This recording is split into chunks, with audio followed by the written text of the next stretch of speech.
Chapter 48. When Li Tianlan regained consciousness, he only felt that his mouth and nose were full of natural, intoxicating and familiar fragrance. The sun was shining outside the window. Even with his eyes closed, he could feel the bright light outside the window. This made Li Tianlan feel a little lost and a little reluctant. That crazy and dreamy night had passed. At this moment, it was already a new day. Li Tianlan quietly took a deep breath and opened his eyes directly, just in time to see a pair of bright eyes that were also quietly looking at him. This was the most beautiful pair of eyes Li Tianlan had ever seen.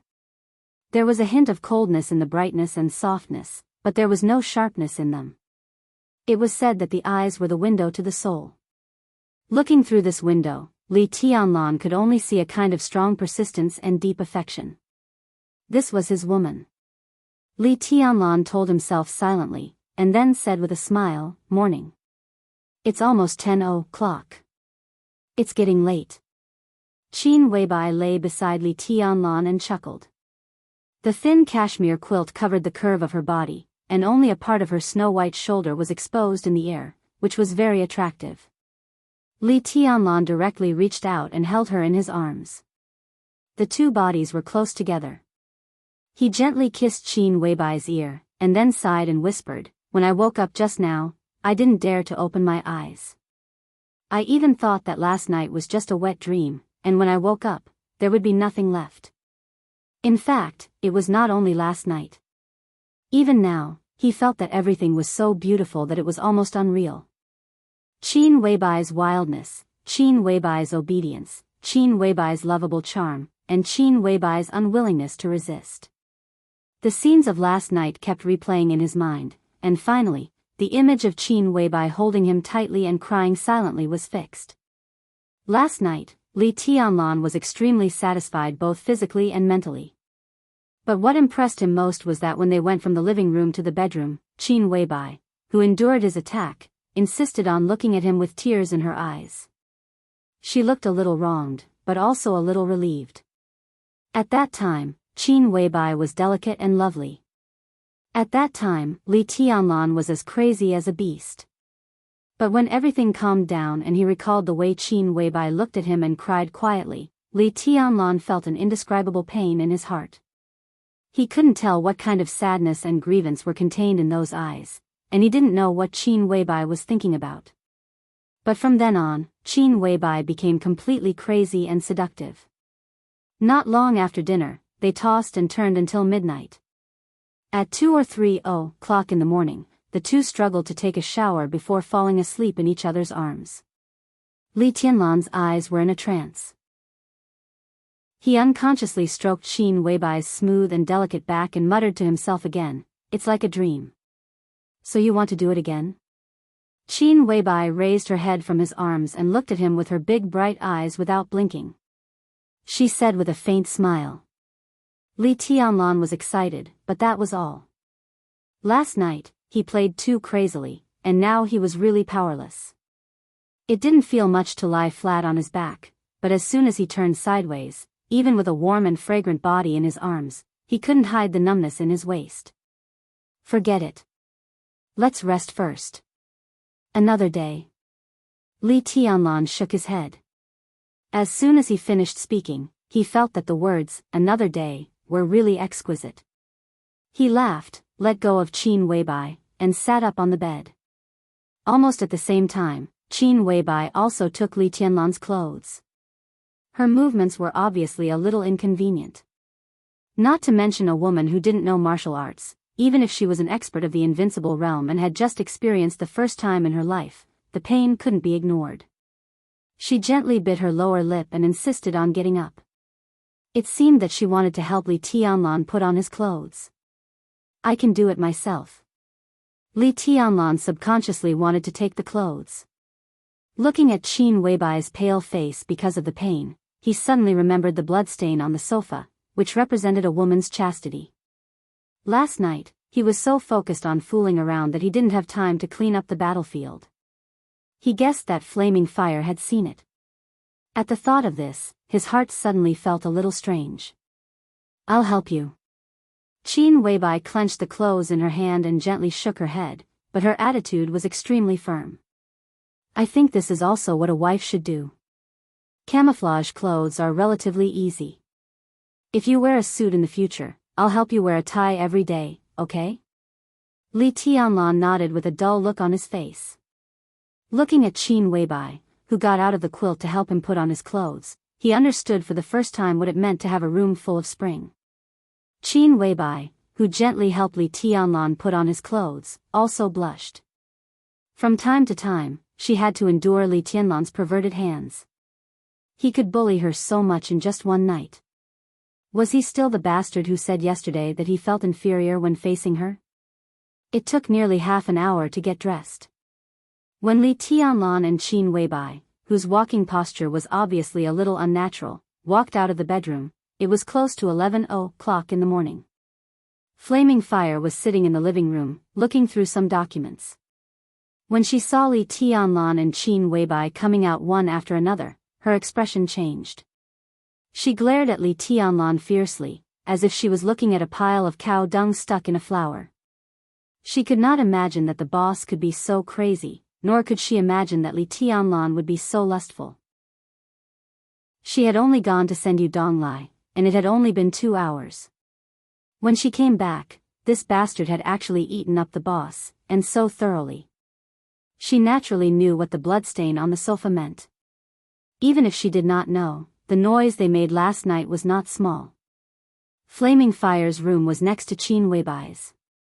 As long as one was not deaf, they could know what happened in the master bedroom last night. Noticing Flaming Fire's murderous look, Li Tianlan smiled and was not angry. Qin Weibai had become his woman, and in the future, such looks would probably be very common. Even if he did not like it, he had to get used to it.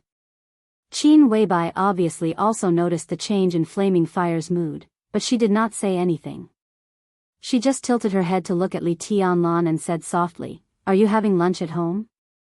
Li Tianlan nodded and said, "I have 2 brothers who seem to still be living at a relative's house. I'll go find them after lunch." Qin Weibai trotted downstairs. Hearing that Li Tianlan had no intention of taking her, she pursed her lips and seemed a little disappointed, but she did not say anything. She just nodded meekly and said to Flaming Fire, who had already gotten up from the sofa, "I'm a little unwell today. You cook lunch at noon. Don't be salty, make it spicy." She was obviously taking care of Li Tianlan's taste. Flaming Fire glanced at Li Tianlan expressionlessly, nodded, and went straight to the kitchen. Li Tianlan's scalp went numb. Looking at the look in her eyes, he even thought that it was possible that Flaming Fire had drugged the lunch. It was not highly toxic, but something like laxatives. Flaming Fire could definitely do it. Qin Weibai frowned and carefully sat on the sofa. She took her bag, took out a card from it, and handed it to Li Tianlan. She said softly, "There's some money on the card, but there's no password. Take it. Huading is not like the Sky Academy. Money is waste paper in the Sky Academy, but it's different in Huading. You can't do anything without money." Li Tianlan did not stand on ceremony. He took the card and put it in his pocket. He had no concept of money since he was a child. Moreover, it was Qin Weibai who gave him the money. Last night, he took away her most precious thing, which could not be measured by money. It would be unreasonable to hesitate over a card. This is a really strange feeling. Li Tianlan smiled and said casually, "I'm yours. What I have is naturally also yours. What's so strange about it?" Qin Weibai leaned against Li Tianlan's arms, squinting, her face languid and coquettish. Li Tianlan tightened his arms around her and slightly narrowed his eyes. He changed from a boy to a man in Qin Weibai's arms. It seemed that Qin Weibai had also activated all his ambitions. Before, he had always regarded it as his responsibility to bring his grandfather and the others out of the border. However, in less than half a month since he came to Huading, he had learned about the general trend of Zhongzhou state, experienced the domineering nature of the Wang family of Beihai and Kunlun City, and felt Qin Weibai's gentleness. All of these had completely transformed in the madness last night. Bring Grandpa and those uncles out of the border? It should be so. But it was more than that. Reverse the verdict for his father? It was also more than that. Holding Qin Weibai in his arms, Li Tianlan had an unprecedented desire to be strong and to have power. This desire was so strong that it was like weeds growing in his heart. The wind was blowing. The whole grassland was shaking violently. Li Tianlan's heart was burning, but his eyes were getting quieter. Time passed in silence. It was not until flaming fire called them to eat that Li Tianlan suddenly came to his senses. He lowered his head. Qin Weibai, who had been silent for a long time, did not fall asleep. She just quietly leaned against Li Tianlan's arms and looked at him without blinking. Her eyes were as gentle as water. I'll carry you over. Li Tianlan took the initiative to speak. Qin Weibai nodded obediently and reached out to put her arms around his neck. Flaming fire was efficient in cooking, but the taste of the food made Li Tianlan want to cry. He did not know if her cooking skills were really not that good, or if she had deliberately misheard Qin Weibai's words, but the 6 dishes for lunch were all too salty. As for chili, Li Tianlan did not see any at all. Qin Weibai tasted the dishes, looked at flaming fire, and continued to eat. But the frequency at which she picked up food was much slower. Li Tianlan could not stand the salty feeling that made his lips numb. He hastily ate 2 bowls of rice and got up. Flaming Fire, who was eating slowly, glanced at him. Her expression was still cold, but there was a hint of a mocking smile in her eyes. Li Tianlan, who was keenly aware of this, was angry. He stopped and directly bent down to kiss Qin Weibai on the face. Then he laughed and went out, feeling refreshed. Flaming Fire gnashed her teeth and could not eat anymore. She sat on the chair with dinner in her hands, lost in thought. Qin Weibai smiled and did not wipe the oil stains left by Li Tianlan on her face. She just put down the bowl and said in a flat tone, "The dishes are salty." "I know." Flaming Fire said in a low voice and did not refute anything. "He doesn't like it." Qin Weibai was silent for a while and spoke again. Flaming Fire, who had thought that she would be reprimanded by her boss, almost broke down. She could not help but raise her head and ask, "Boss, what's so good about him?" She knew that she should not ask this question. As one of the 12 super masters of Samsara Palace, if it were horsewoman or military counselor, they would never ask this question and dare not ask it. But Flaming Fire was different. She had followed Qin Weibai for several years, and the relationship between the two of them as superiors and subordinates had become like that of sisters. In her opinion, Li Tianlan might have amazing potential, but he was absolutely not worthy of the boss. But in fact, the boss had not only been ruined by him, but also seemed to have been bewitched by him. She was simply obedient to him. If Flaming Fire could really be at peace, then she would really have no temper at all. Qin Weibai glanced at her and said with a chuckle, "My man is naturally the best."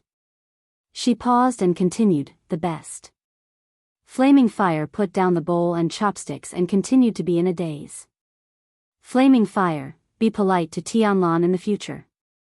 Qin Weibai was silent for a while and said again, "Otherwise, I don't mind sending you to Europe to carry out other tasks."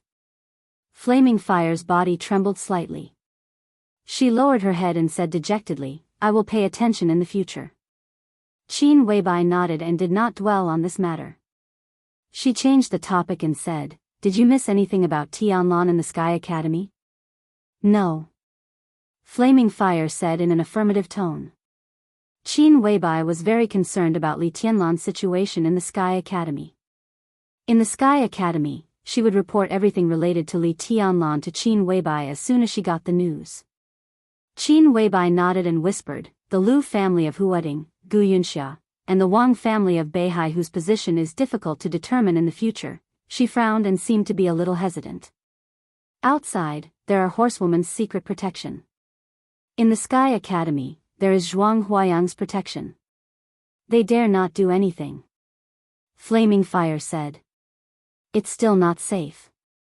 When they go crazy, what can't they do?" Qin Weibai shook her head and was silent for a few seconds. She suddenly asked, "Doesn't the Sky Academy want to choose the person in charge of their assassination course in Sai City?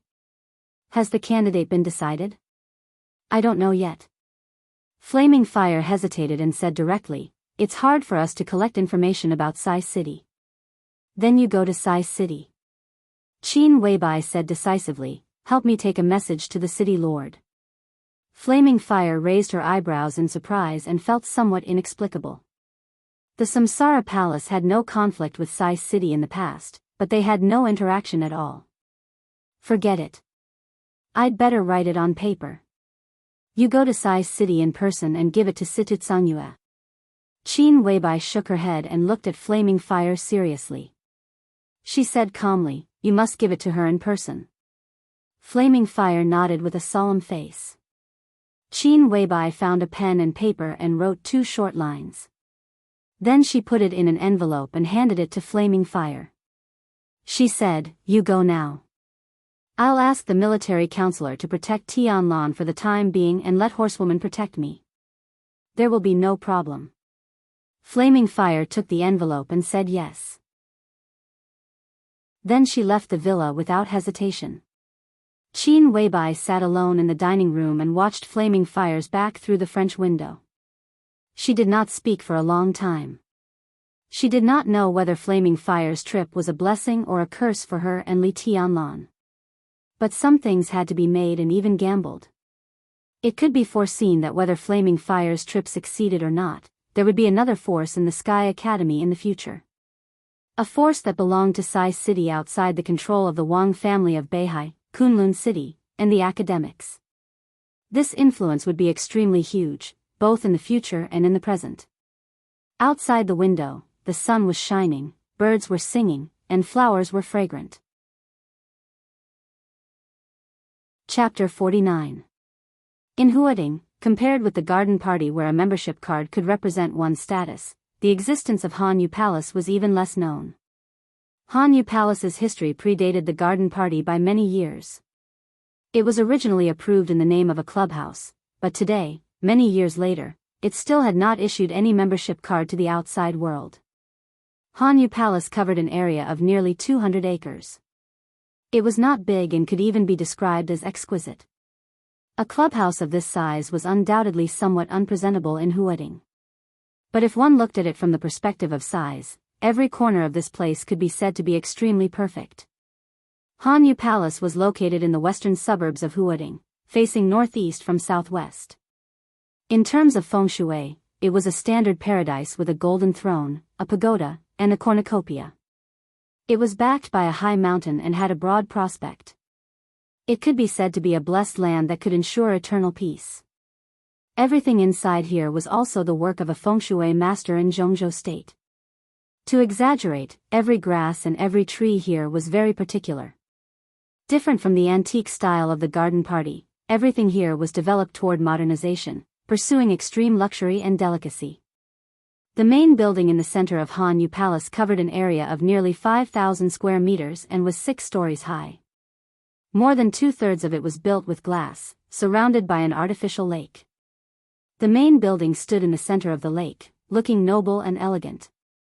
When the weather was good, the surrounding green water, green mountains, blue sky, and white clouds could be clearly reflected on every piece of glass of the main building.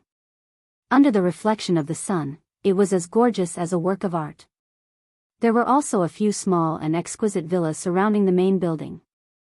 They protected the main building from a subtle angle. These were the residences of the service staff and security personnel.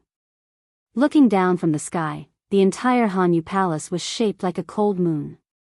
It was curved in an ingenious manner. The middle was wide and the sides were narrow. Every part of the interior was arranged just right. It gave off a grand and strict feeling. However, such a blessed land was usually empty most of the time. There were less than 30 attendants in charge of cleaning the place. The entire Frost Moon Palace did not receive any guests, so it was deserted throughout the year. Only very rarely would it be bustling with activity. Therefore, it was more appropriate to say that Hanyu Palace was the temporary imperial residence of a big shot rather than a clubhouse. The weather was fine. At 1:00 in the afternoon, a middle-aged man who looked about 50 years old appeared at the gate of Hanyu Palace. He wore an extremely large black robe, and his entire body was shrouded in the black robe. Not to mention his appearance, even his figure was not obvious under the cover of the black robe. The strange black-robed man walked through the door carved with a cold moon, walked across the exquisite arch bridge that spanned the entire artificial lake, and arrived at the door of the main building without any obstruction. A woman of unknown age stood in front of the door, looking at the black-robed man slowly approaching with a sincere smile.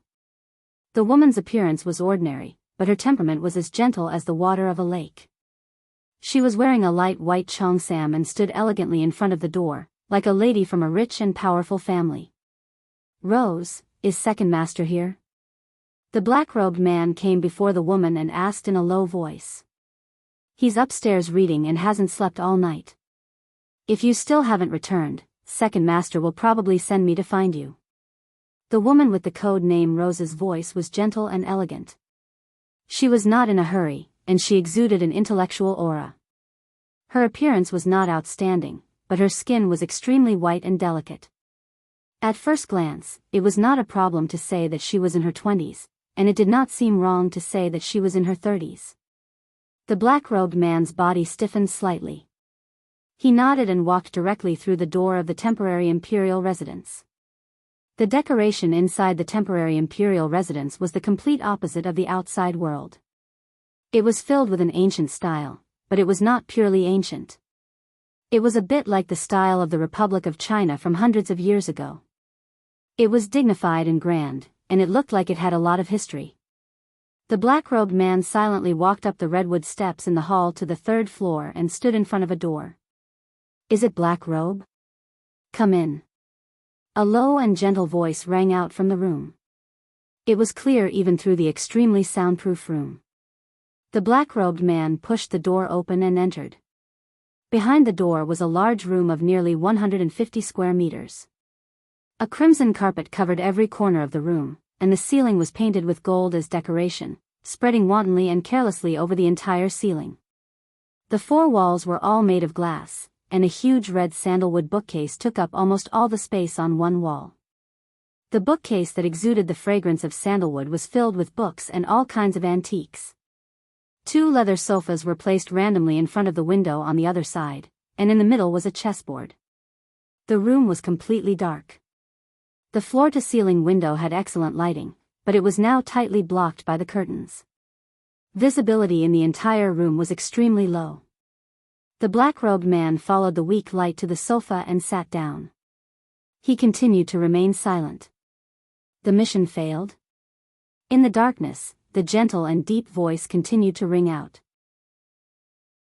In the extremely poor light, his voice seemed to come from all directions, and it was impossible to determine his exact location. "Yes." The black-robed man finally spoke, and his voice was dry. "I'm sorry, second master. Don't blame yourself. I've been mentally prepared." The second master seemed to smile, and his deep voice echoed in the room, light as a feather. "Wang Yuedong's identity is extraordinary. It would be best if we could kill her, but it's not surprising that we failed. What happened to the assassination team?" "All of them were wiped out." The black-robed man's facial muscles visibly twitched, and his voice was hoarse. In an environment where the black-robed man could not see, the second master muttered to himself. After a long while, he said slowly, "That's good. Then there won't be any clues left." He was silent again for a while, and suddenly asked, "Who was the bodyguard of Wang Yuetong?" "It was the enchantress." The black-robed man's voice was cold and gloomy. But the enchantress did not show up. The one who resisted the assassination for Wang Yuetong this time was a young man who was with her. The second master did not speak, and just quietly waited for the black-robed man to continue. 3 swords. The black-robed man's voice suddenly became agitated. His voice trembled slightly, with indescribable hatred. The opponent forcibly raised his realm from the chi-controlling realm to the fire-flaming realm. With only 3 swords, the assassination team was wiped out. The chi-controlling realm? The second master's voice finally carried a hint of surprise and doubt. Listening to the black-robed man's unusual tone, the second master, who knew his old subordinate well, took a deep breath and calmly said, "Do you know those 3 swords?" "I recognize one sword." The black-robed man's voice became hoarser. In the darkness, his body trembled slightly, with a kind of heartfelt palpitations and resentment. He reached out his hand through the black robe and touched the hideous scar on his face. He laughed miserably. "The 9th blade of Eventide. I'll never forget that sword for the rest of my life. Seeing it again today, it's like a dream." The room suddenly fell silent. The second master was silent for a long time. The black-robed man sat quietly on the sofa, in a trance like a soulless puppet. The 9th blade of Eventide. To others, this sword might only represent a unique skill of some once invincible realm legacy, but to him, it was a nightmare that he never wanted to mention again. 20 years ago, the black-robed man was the most powerful genius in the organization. Even the leaders of the organization thought that he had the potential to be invincible. At the age of 33, he entered the peak of the thunder-shocking realm. How high-spirited was he back then? Even the organization had trained him as a candidate for the position of a new leader. At that time, the black-robed man wholeheartedly wanted to rush into the invincible realm that all martial artists dreamed of and become one of the strongest people in the dark world. That was when he was at his craziest. He was so crazy that he took the initiative to carry out the top-secret mission within the organization, to go to the border of Jianghu state and besiege a young heavenly son of Jianghu state who had already entered the invincible realm. 3 invincible realm experts from various forces led the team, and more than 10 experts at the peak of the thunder-shocking realm assisted them. They even deployed a murderous weapon. That was the most tragic and soul-stirring battle in the black-robed man's memory. The blood of a large number of elites spilled on the battlefield, the experts lay dead, the sword lights soared into the sky, and the murderous weapon roared. The black-robed man was a direct participant in that siege. Although he was at the periphery, he also had the most direct experience of the invincible realm expert's demeanor, and also the sword that changed the weather. The black-robed man laughed and cried, looking crazy. He still remembered that he was still dozens of meters away from the center of the battlefield, but the 36-year-old invincible realm expert directly swung his sword at a group of thunder-shocking realm experts while being besieged. The 9th blade of Eventide. The invincible sword intent surged. The several thunder-shocking realm experts standing at the forefront did not even move from a distance of dozens of meters. They were directly torn to pieces by the huge sword energy. The black-robed man himself could not have been spared, but when he was about to despair, a woman who had been by his side since his debut took the sword for him. After she was smashed to pieces, the aftermath of the sword energy did not dissipate. After rushing through, it destroyed half of his face. From then on, he became the black-robed man. The woman he once treasured the most was dead, and the one he saved was equivalent to a useless person. For many years, under the shadow of that sword, not only did he not break through to the invincible realm, but his realm did not even advance. Now, there was still a small distance between the true peak of the thunder-shocking realm. The black-robed man gritted his teeth and suddenly said, "Second Master, I want to kill him." "Speak clearly." The second master's voice was still gentle in the darkness, but with a hint of irresistible majesty. The black-robed man seemed to realize that he was speaking incoherently. He took a deep breath and forced himself to calm down. He said, "Wang Yuatong and that guy were very clever. As soon as they realized that something was wrong, they wanted to run. I stopped their car, but I was targeted. It was the military counselor." "Which military counselor?" The second master's voice sounded a little helpless. It seemed that the 9th blade of Eventide had not only stopped them from assassinating Wang Yuatong, but also made the black-robed man a little too excited. Up until now, the appearance of the enchantress made more sense. The 9th blade of Eventide and this so-called military counselor were completely inexplicable. The military counselor of Samsara. The black-robed man paused, then continued, "The one with the military counselor should be Horsewoman. I didn't dare to get too close, so I can't be sure." The second master did not speak for a long time.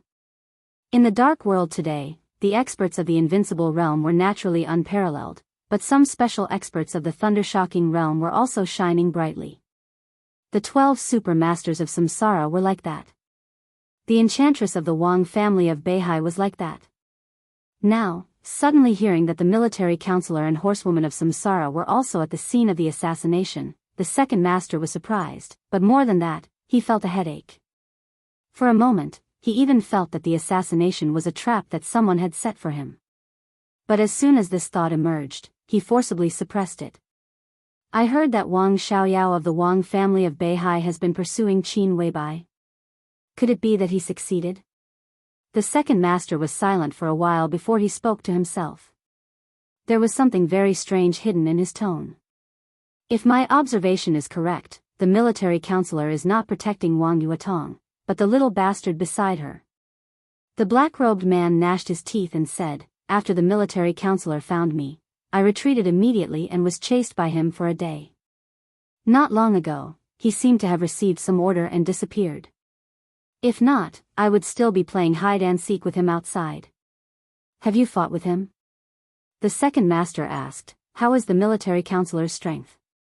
Among the 12 super masters of samsara, Saint ranked first. His degree of mystery was comparable to that of the palace master. Immediately after Saint was the military counselor. No one had seen the military counselor in action, and they didn't even know whether he was a man or a woman. Now that the assassination had failed, it was at least a gain to see the military counselor. Unfathomable. The black-robed man hesitated and said slowly, "It was a man. He was mysterious, and I couldn't see his face clearly. I fought with him for 2 moves and almost lost." As he said this, he was filled with indignation. If it was not because the sword attack he had personally experienced 20 years ago had shattered his martial will and caused him to be in a muddle-headed state for so many years, he would definitely not be any weaker than the military counselor. The second master grunted in the dark, deep in thought. The 9th blade of eventide. The Samsara Palace. The Wang family of Beihai. Everything seemed to be connected. The second master didn't understand what was going on, but it didn't matter. What mattered was that he seemed to have found a more suitable entry point than Wang Yuetong. "Second master, let me kill him." The black-robed man's ferocious voice sounded again. He knew his current situation. In terms of martial arts, this was almost a standard inner demon. 20 years ago, the 9th swordsman had shattered his martial will and shattered all of his confidence. After struggling for so many years, he had finally managed to regain his footing.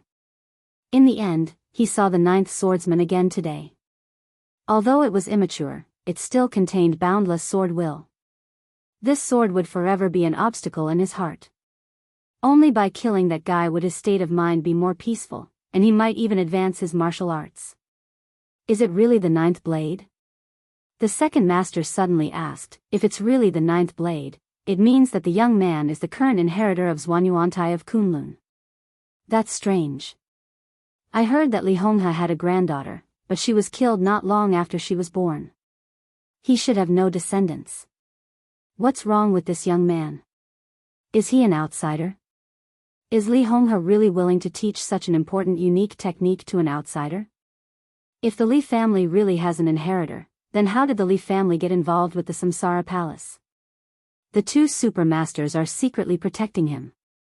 It seems that this young man is also very important to the Samsara Palace." "Second master," the black-robed man interrupted the second master's monologue and said anxiously, "I'll do it cleanly. I won't do it unless I'm absolutely sure. Let me kill him." "Kill him?" The second master asked in reply and said softly, "It shouldn't be difficult for you to kill a young man, but how are you going to deal with the super master of samsara beside him? You seem to be no match for him, be it military counselor or horsewoman. You can't let me do it myself, can you? Since he can be with Wang Yuetong, he must be a freshman of the Sky Academy. Are you going to sneak into the Sky Academy? How long can you hold on under Zhuang Huayang's attack? Oh, I forgot that there is Yu Donglai in Huading. He is also an old subordinate of Li Honghe.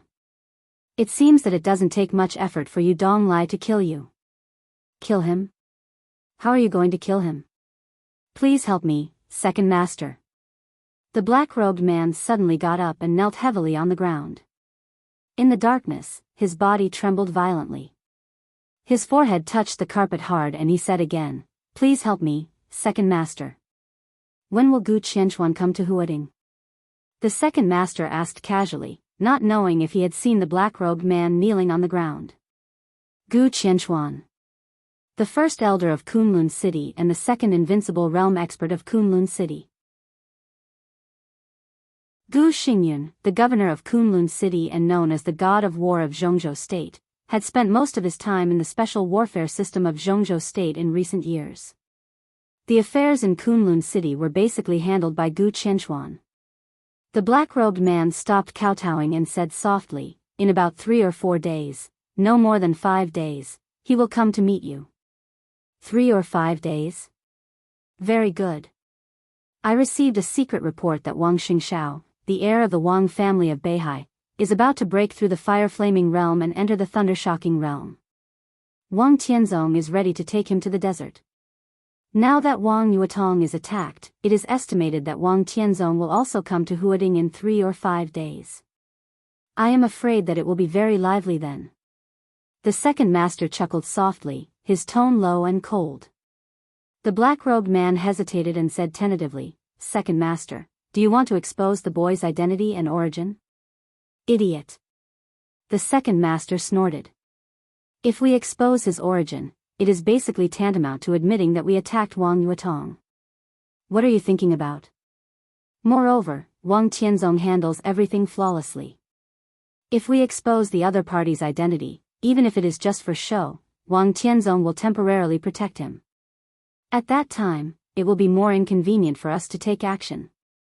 The black-robed man lowered his head slightly and said nothing. There is still enough time. You and Rose leave Hanyu Palace now. I will transfer Moonlight here. Rose and Moonlight will entangle military counselor and horsewoman. You know what to do, don't you? The second master took a deep breath and asked softly. Understood. The black-robed man trembled and kowtowed heavily. Thank you, second master, for your help. The second master, whose body was always hidden in the darkness, said flatly, "Go ahead." The black-robed man stood up and cautiously left the dark study. In the dark study, the second master sat in his seat and thought silently. Gu Qianquan, Wang Tianzong, and a descendant of the Li family who was highly valued by the Samsara Palace.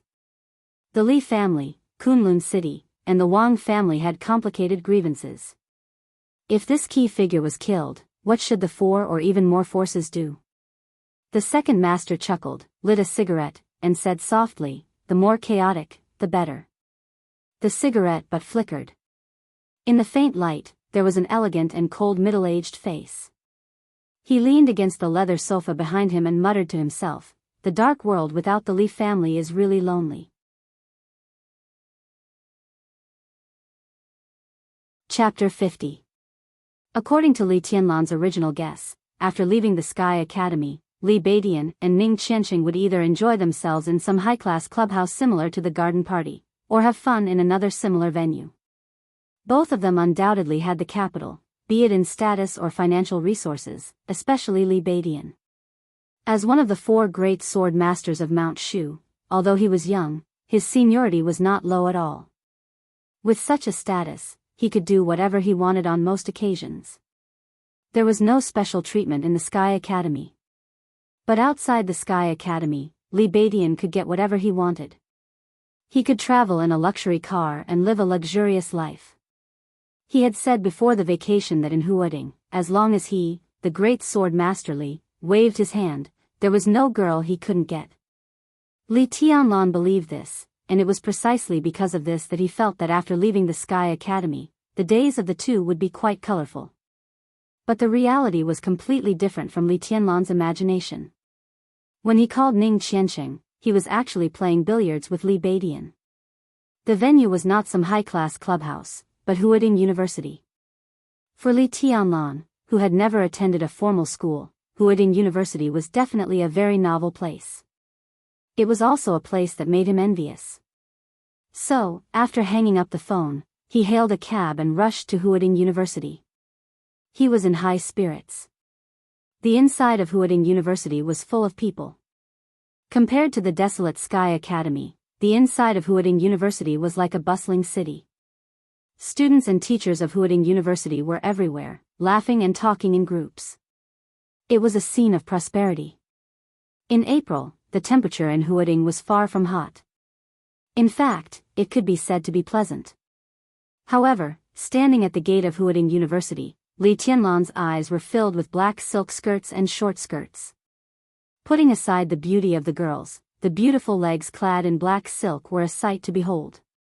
He even began to imagine how dreamy it would be for Qin Weibai to wear black silk on the bed.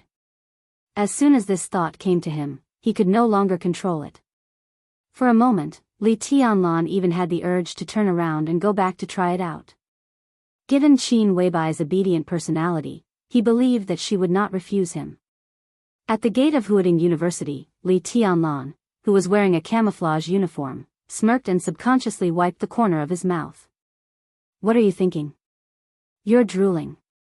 What, are you attracted to the girls of Huading University? How about I bring you along to harvest some? As I said before, in Huading, as long as you wave your hand, there is no girl that you can't get." A palm suddenly patted on Li Tianlan's shoulder. Li Beidian laughed in a low voice, which was indescribably wretched. Li Tianlan suddenly came to his senses and casually said with a smile, "I was thinking that you guys came too late. It's been 10 minutes since the agreed time. You're drooling over this?" Li Beidian and Ning Qianqing came to Li Tianlan with strange looks in their eyes. "I didn't drool, but I did swallow." Ning Qianqing added another blow without batting an eyelid. Cough. Li Tianlan coughed and stiffly changed the topic. "Why are you here? Experience college life?"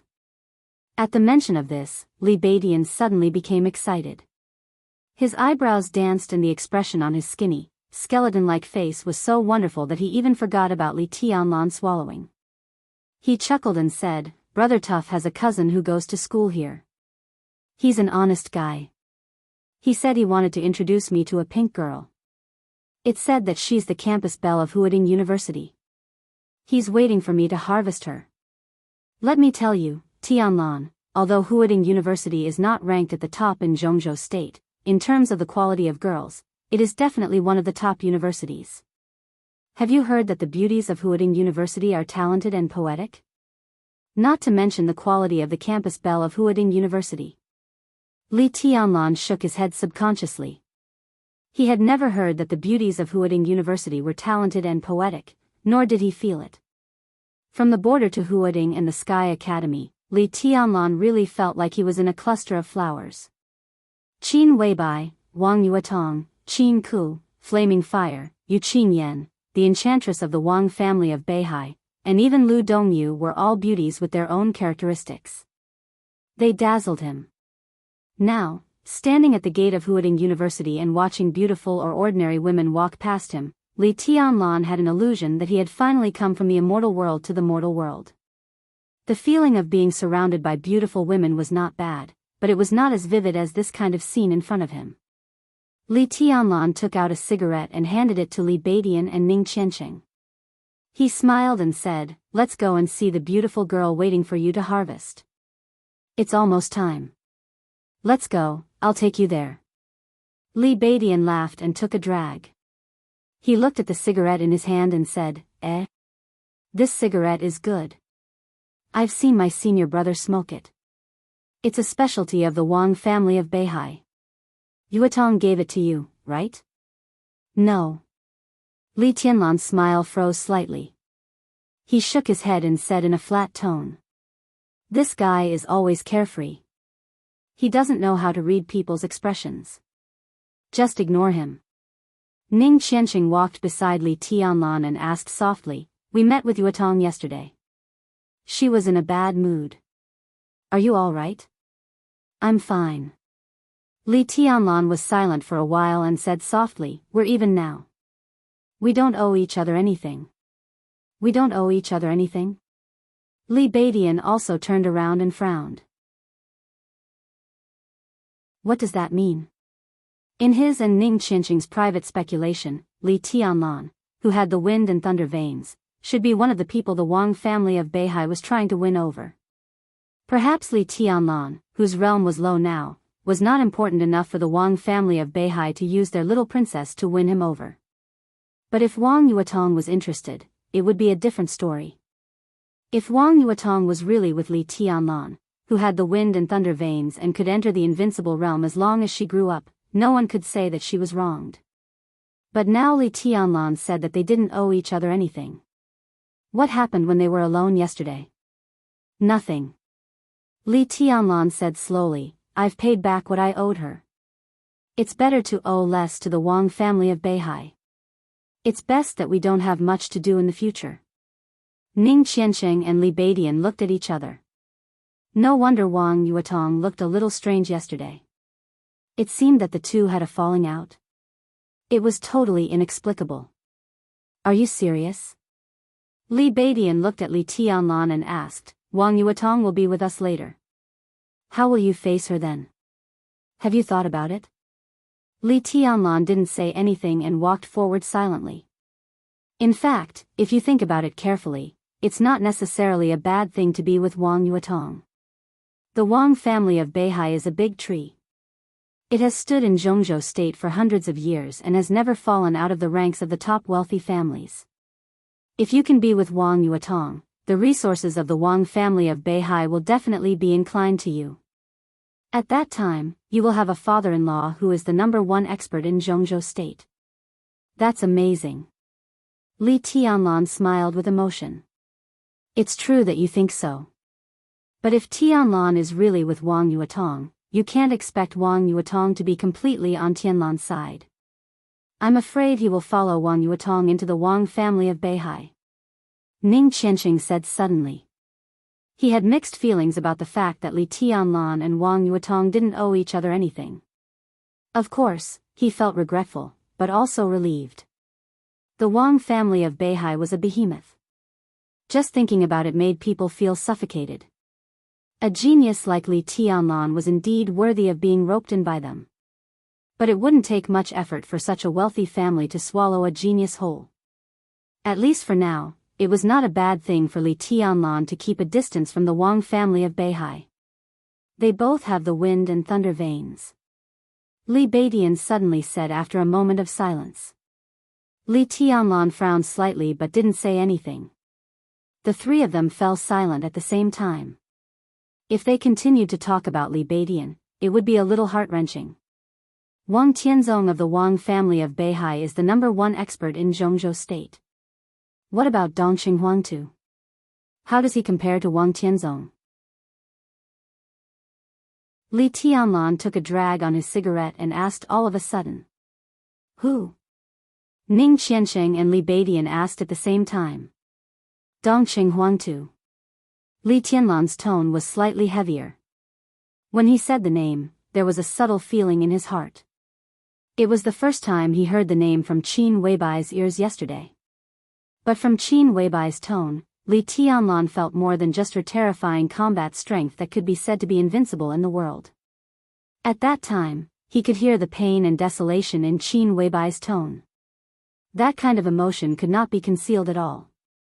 Li Tianlan wouldn't be jealous of a dead person. Moreover, it was on the sofa last night that he took away Qin Weibai's most precious thing. But he didn't mind knowing more about the dead heavenly son. Therefore, when he mentioned the name Dongqing Huangtu, Li Tianlan deliberately looked at Ning Qianqing's expression.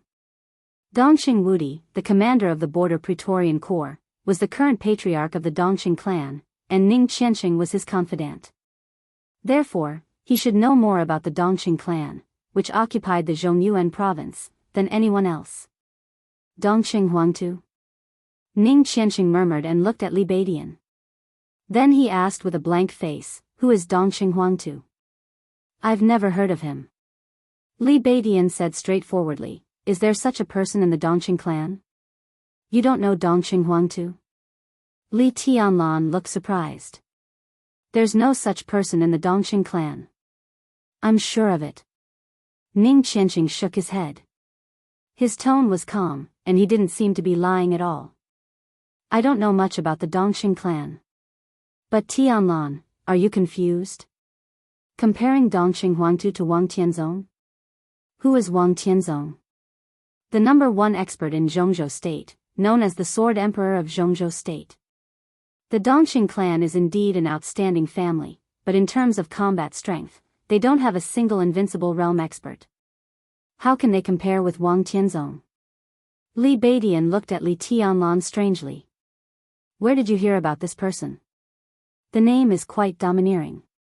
Li Tianlan remained silent.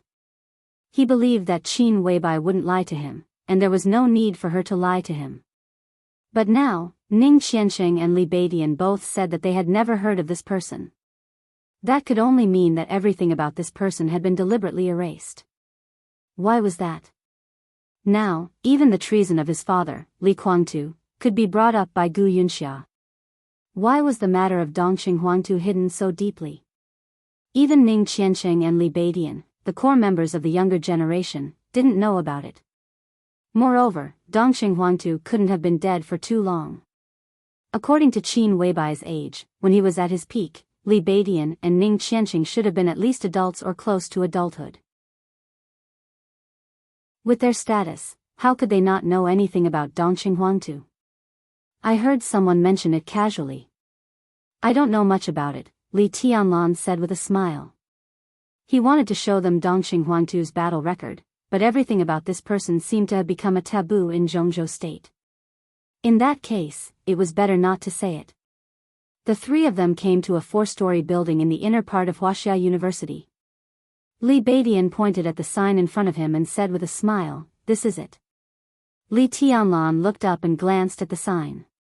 He nodded and said nothing. The cyan building in front of them looked a little old. The walls were even covered with vines. The building was surrounded by gall sycamore trees.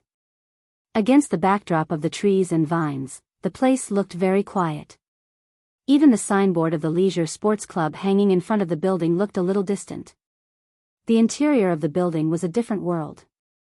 The 4 floors of the building were well organized. Basketball, table tennis, and badminton were all on the first floor. The second floor was a small but exquisite bowling court. The third floor was for billiards, which was also the most popular place in the club. The fourth floor was for regular fitness equipment and yoga rooms. Li Tianlan and the two of them went all the way up to the third floor. Li Tianlan, who would instinctively observe his surroundings no matter where he went, found that the entire third floor was quiet. The dozens of billiards tables were empty. There was only a young man who looked a little handsome, and he was wiping the cue stick in boredom. Business isn't good. Li Tianlan muttered to himself. Business is very good, but we've booked the whole place. Ning Qianqing smiled and directly called out to the young man who was wiping the cue stick not far away. "Holong, let me introduce you to a friend." The young man who was wiping the cue looked up and walked over with the cue stick in his hand. There was a rare purity in his smile. "Tianlan, this is my cousin, Zhang Holong. He's also the owner of this club." Ning Qianqing introduced him matter-of-factly. "Holong, this is my brother, Li Tianlan. We slept together in the Sky Academy." "Hello." Li Tianlan took the initiative to extend his hand and smiled. Good. Zhang Holong held Li Tianlan's hand tightly and smiled naturally. "Brotherly, don't stand on ceremony. Just do whatever you want in Wuxia University. I can definitely cover for you." Brother Beidian said yesterday that he was coming to Wuxia University to get a bunch of female friends. I think he'll be here soon. There are many beautiful girls in Wuxia University. Brotherly, if there's one you like, just let me know and I'll be there at your beck and call. Little throat, don't pretend to be pretentious. You've learned bad things from your cousin. Call him over first. If I'm not satisfied, tonight's activities will be arranged by you. Li Beidian pulled Zhang Holong into his arms like he was a close friend and laughed. Little throat my ass. Zhang Holong, who was particularly unhappy with this nickname, muttered. He looked at the time and said, "You guys play first. I'll make a call and set up this time. I think he'll be here soon. Do whatever you want." Li Badian waved his hand indifferently. He picked up a cue nearby and prepared to start the game. "Tianlan, come play a round with me." "I won't." Li Tianlan said carelessly, "I'm not interested either. You play with Qiansheng, I'll watch." "I say, you really need to get in touch with things that young people should get in touch with. Watch carefully, you'll play the next round." Li Badian laughed. Before he finished speaking, an obedient and quiet voice suddenly sounded. "Holong, why did you call me?" Everyone present turned their heads almost at the same time. In their line of sight, a girl who looked to be 17 or 18 years old walked up the stairs. The girl was about 1.65 meters tall. She was a little petite, but extremely beautiful and exquisite. She walked up to them with light steps. Under her long eyelashes, her beautiful eyes blinked. She was as cute as the most expensive doll. And the most impressive thing about her was her voice. It was a delicate child's voice, which sounded very pleasing to the ear. A girl like this simply found the perfect balance between a Lolita and a young girl. She exuded a very strange charm from head to toe. "It's poetic, very poetic." Li Badian glanced at the girl and kept muttering to himself. Li Tianlan also glanced at her. He didn't see anything poetic in her. He just thought that the girl was indeed beautiful. She might not be as beautiful as Qin Weibai or Wang Yuetong, but in Wuxia University, she deserved to be the campus belle. Different from the short skirts and black stockings outside, the girl's jeans, canvas shoes, and cartoon sweater made her look very simple and refreshing. She stood there quietly, but she had a gentle and pleasant temperament. Was such a beautiful girl going to be harvested by Li Badian? Li Tianlan shook his head. It was simply a waste of a good thing. Xinyan is here. I was just about to ask you when you would arrive." Zhang Holong, who was on the phone with his head down, looked up. An unnatural awkwardness flashed across his face. Li Badian didn't notice it. He held the cue and was about to harvest the girl. Zhang Holong's body trembled slightly. He quickly stopped him and whispered with a smile, "My dear brother, don't rush. We don't know what's going on with this girl. I'll talk to her first. Make a handsome pose. I'm here, so don't worry." Li Badian coughed dryly and nodded, pretending to be calm. He bent down and made a pose with a face full of concentration. "Xinyan, I have something to tell you. Let's talk somewhere else." Zhang Holong smiled awkwardly. He seemed to have a good relationship with the girl. He took her by the arm and walked to the other side. More than 10 meters away from them, Zhang Holong lowered his voice and said a few words. The girl named Xinyan turned her head and glanced at Li Badian. She raised her eyebrows slightly. She looked like a very well-behaved girl, but as she raised her eyebrows, there was a sharp and awe-inspiring aura all over her body. But Li Badian didn't notice it. He kept his pose with a face full of concentration. Zhang Holong said something again. "So?" The girl's delicate voice sounded. At the same time, she glanced at Li Badian again. Li Badian continued to focus. "So," Zhang Holong's increasingly embarrassed voice sounded, and he immediately lowered it. Li Tianlan watched all this with interest. He always felt that things were not so simple. As a result, he saw the girl smile sweetly, like a blooming flower. Li Tianlan was slightly stunned. The next second, the girl grabbed the cue from Zhang Holong's hand and smashed it hard on Zhang Holong's head. She shouted, "Bastard Zhang Holong! I treat you as a friend. How dare you let your friend F***ck me? Do you have any humanity? Scum, bastard, despicable, nasty!" Zhang Holong screamed. Without saying a word, he turned around and ran away. The girl began to chase after him with the cue. Her voice was so delicate that it could make one's imagination run wild. Stop. Run? How dare you run? Bastard, if you dare to take one more step, I'll find a group of people to trample your D***ck. Do you believe it or not? Li Tianlan and Ning Qianxing were dumbfounded. Li Beidian, who maintained a handsome posture with a focused face, shook his hand and poked the cue directly on the white ball. It was really a good shot. The white ball directly bounced off the table and flew out of the table. As if it had eyes, it smashed hard on Zhang Holong's head. Zhang Holong screamed again and fell to the ground on his back. Before he could struggle to get up, he was knocked down again by the girl behind him. Zhang Holong, who had a bitter expression on his face, simply stopped struggling. He just hugged his head and curled up his body, screaming, Li Beidian. Han Sinyan. F***CKU. P.S. Student Zhang Holong's cameo can be taken away. Brothers who need cameos can join the new book group, 6705485567. I'll remember every cameo, and make an appearance at the right time. Chapter 51. The change of style was too fast. No one expected that the girl who looked quiet and well-behaved could be so wild and unrestrained in an instant. Not only Li Tianlan, but also Ning Qianxing and Li Beidian were shocked. They didn't come to harvest a girl, but to be harvested by a girl. Li Tianlan held a cigarette and sat motionless on the billiard table. For a moment, he couldn't react at all. Li Beidian kept the posture of hitting the ball and seemed to be completely dumbfounded. Han Sinyan, who looked well-behaved and quiet but was actually quite like a wild girlfriend, seemed to be still angry. Before Zhang Holong got up, she held the cue and was about to give him a few more hard blows. Zhang Holong, who had given up struggling, suddenly struggled like a pig being slaughtered when he saw this posture. He rolled and crawled out of the range of Han Sinyan's cudgel and cried out in exasperation, Han Sinyan, are you serious?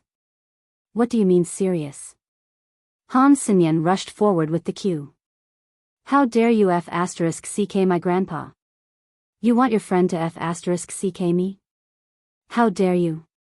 Well, Zhang Holong, I haven't seen you for a few days and you've become so awesome. Why are you so awesome? Why are you so awesome? Do you know something?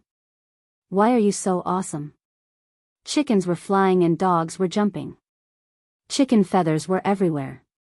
There were only a few people on the third floor, which was a little quiet, but it suddenly became very lively. Zhang Holong was dodging in a panic, Han Sinyan was holding a cue, Li Beidian was confused, and Ning Qianxing and Li Tianlan were stunned. Such a scene was so beautiful that it could not be any more beautiful than that. The chase lasted for nearly 10 minutes. Nearly half of the area on the third floor was in a mess. Billiard balls of various colors rolled everywhere. Han Sinyan, who was waving the cue randomly, finally ran out of strength and threw the cue to the ground. She was still angry and said bitterly, bastard. Zhang Holong, who had been beaten but never fought back, took out a bottle of water from the bar and threw it to Han Sinyan with a bitter smile. He said helplessly, I'm doing this for both of us. Sinyan, don't be angry. Let me tell you, these three are all first-class men. They are steady and reliable. Their characters and talents are top-notch. Don't you like Mount Shu very much? Beidian is from Shu Mountain. What are you dissatisfied with? I like the swords of Shushan, not the people of Shushan. What do you mean, you bastard? Do you want your friend to F***ck me? Han Sinyan widened her watery eyes and said angrily, are you asking for a beating? This is for your own good. Zhang Holong felt a headache coming on.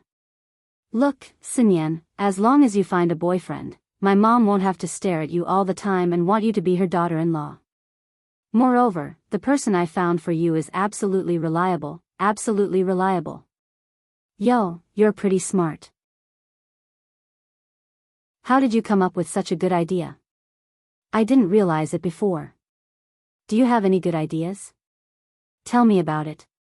As Han Sinyan spoke, she took out another cue and smiled sweetly. Look for him. At this critical moment, Zhang Holong really did not care about loyalty at all. He directly pointed at Li Beidian and said, "This is my cousin's brother and also my elder brother, Li Beidian, the great void sword master of Mount Shu. He said he was here to get a girl." "Ah, to get a girlfriend, and the best one. I had no choice but to find you. It just so happens that you also like Mount Shu." Li Beidian shivered all over. Before he could scold Zhang Holong for being immoral, Han Xinyan had rushed over with the cue in her hand. "You want to get a girl, right? Great Void Sword Master, right? Come on, I'm right here. You can get a girl." Li Baitian's reaction was exactly the same as Zhang Holong's. He covered his head and fled like a rat, howling, "That guy didn't say it was you. I was tricked. Damn, little throat dares to trick me." Wait and see. Li Tianlan subconsciously lit another cigarette. Looking at the farce in front of him, he said helplessly, "Beidian knows her? I haven't seen her, but I should have heard of her." Ning Qianqing smiled and sat down beside Li Tianlan. He watched the scene in front of him with relish. He raised his chin and nodded at Han Xinyan, whispering, "Her father is Han Donglu." "Who is Han Donglu?" Li Tianlan looked curious. He knew Zhang Holong, but he had never heard of Han Donglu and Han Xinyan. Most of the information Qin Weibai showed him yesterday was about the people inside the Sky Academy. Very few people were involved in the outside world. Zhang Holong or the Zhang family was highlighted by Qin Weibai because of his relationship with Ning Qianqing. The Zhang family of Huading. Nowadays, Huading was full of undercurrents and wealthy families, but the Zhang family was definitely one of the most powerful wealthy families in Huading and an important part of the Southeast Group. 5 years ago, the Southeast Group headed by the Wang family of Beihai suffered a major setback. Huading, which they had always regarded as their back garden, was lost and occupied by the Prince Group. The symbolic event was the early retirement of the Zhang family. The early retirement of the old man meant that the Southeast Group had directly lost the absolute initiative in Huading. Although the old man of the Zhang family had retired, his influence in Huading had not been eliminated. His descendants had also advanced further in their official careers because of the old man's retirement, and even had a huge room for improvement. Zhang Holong was the heir of the Zhang family in Huading. His father was a senior political official, and his mother was Ning Qianqing's aunt, Ning Sini, the vice president of Huading University, the dean of the business school, and a famous economist in Jianghu state. When Li Tianlan heard about the Zhang family yesterday, he didn't feel anything. But he didn't expect to meet the heir of the Zhang family only one day later. While sighing about fate, he listened to the conversation between Zhang Holong and Han Xinyan. The Zhang family seemed to want to matchmake Han Xinyan and Zhang Holong, but neither of them seemed to feel anything. That was why today's farce happened. Han Xinyan. Han Donglu. Li Tianlan thought about it carefully and confirmed that the names of these two people were not on yesterday's information.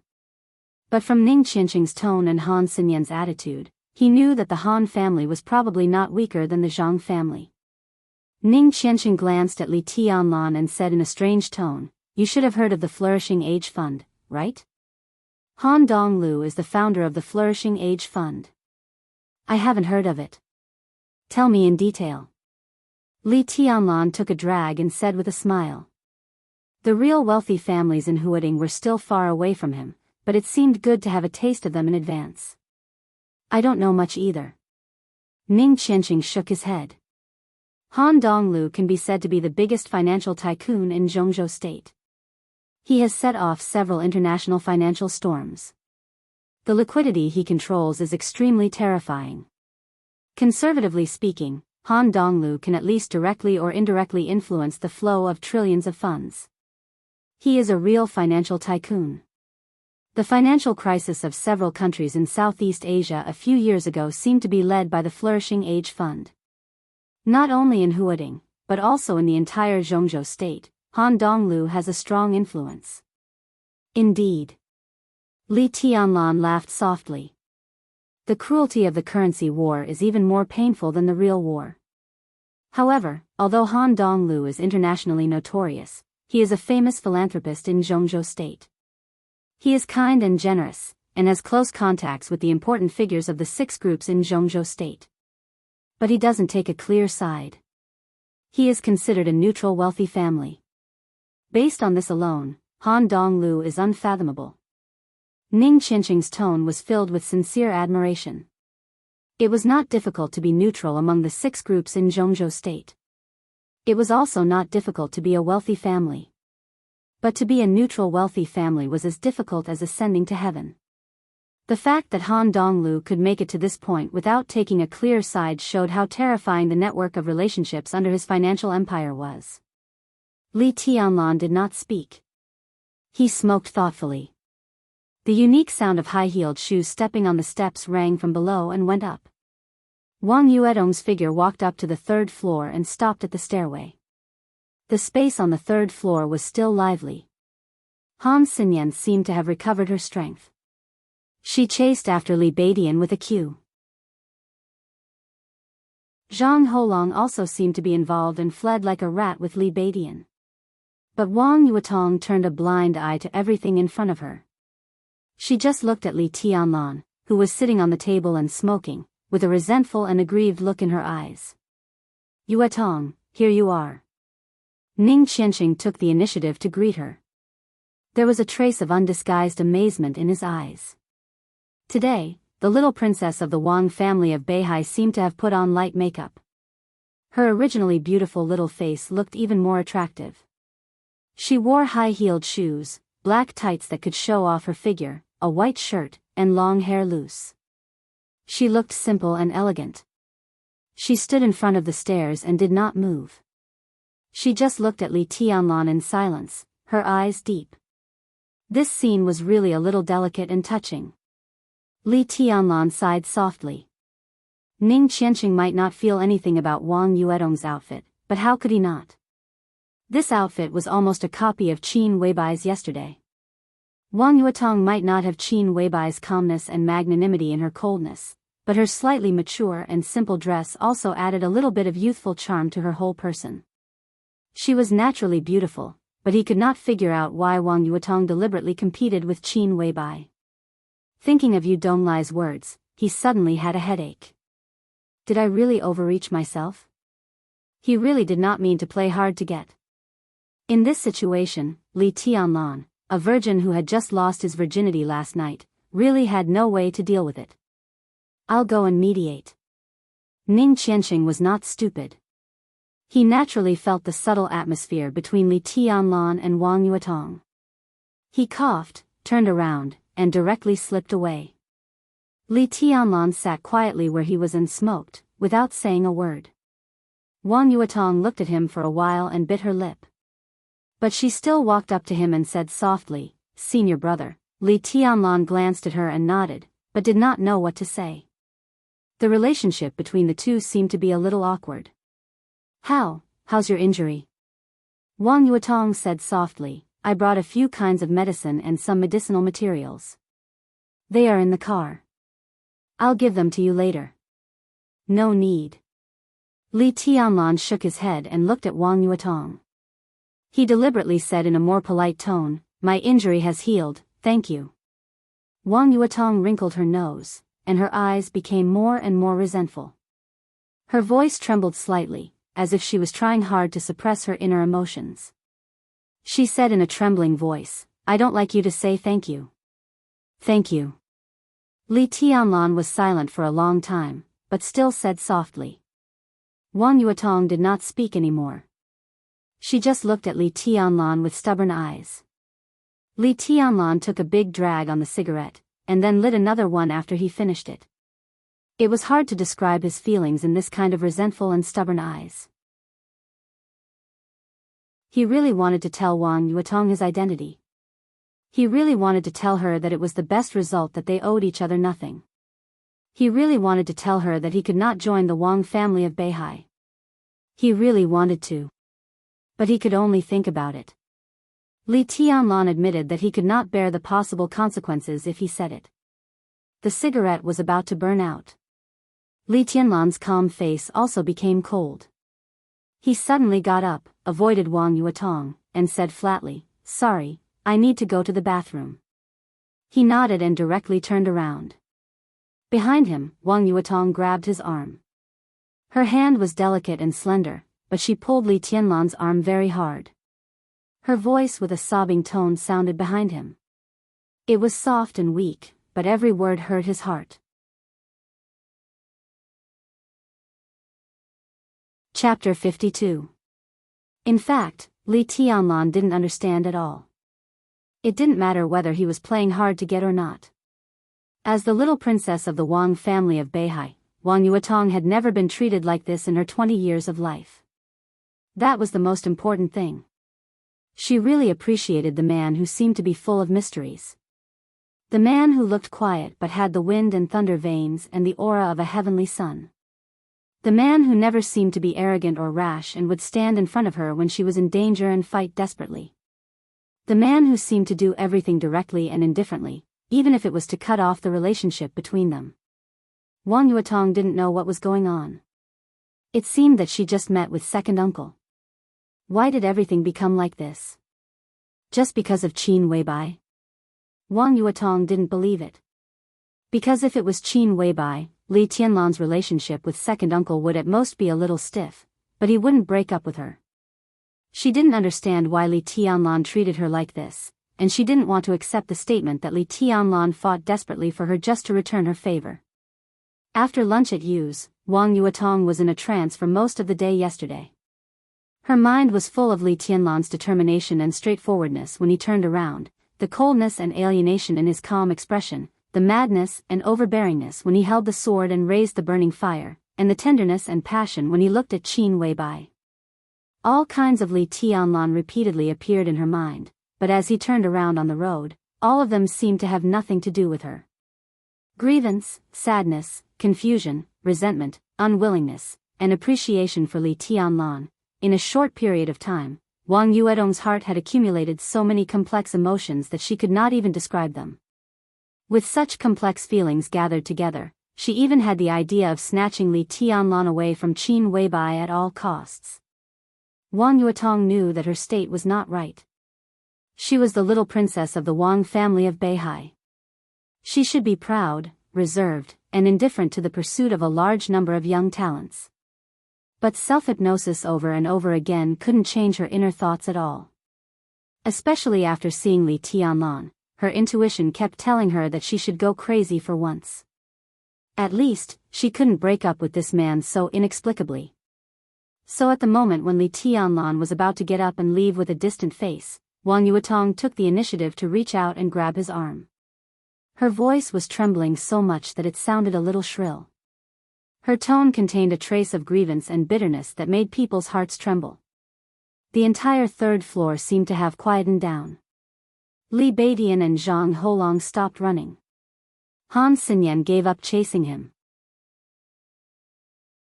Ning Qiancheng, who was still a distance away from the battlefield, also stopped and turned around. In their eyes, Wang Yuetong was holding Li Tianlan's arm with both hands, looking like a pitiful little girl who had just quarreled with her boyfriend but didn't want him to leave.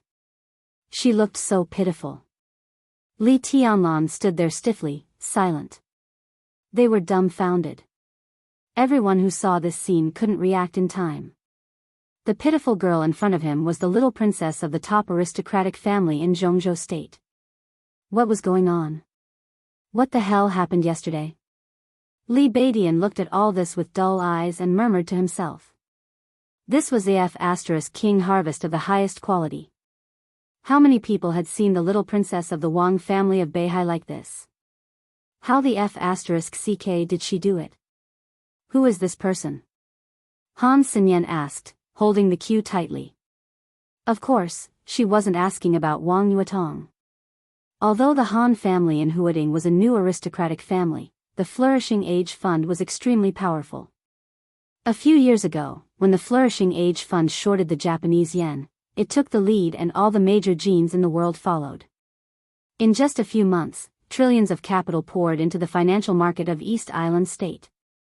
The financial order of the entire East Island State was almost completely broken.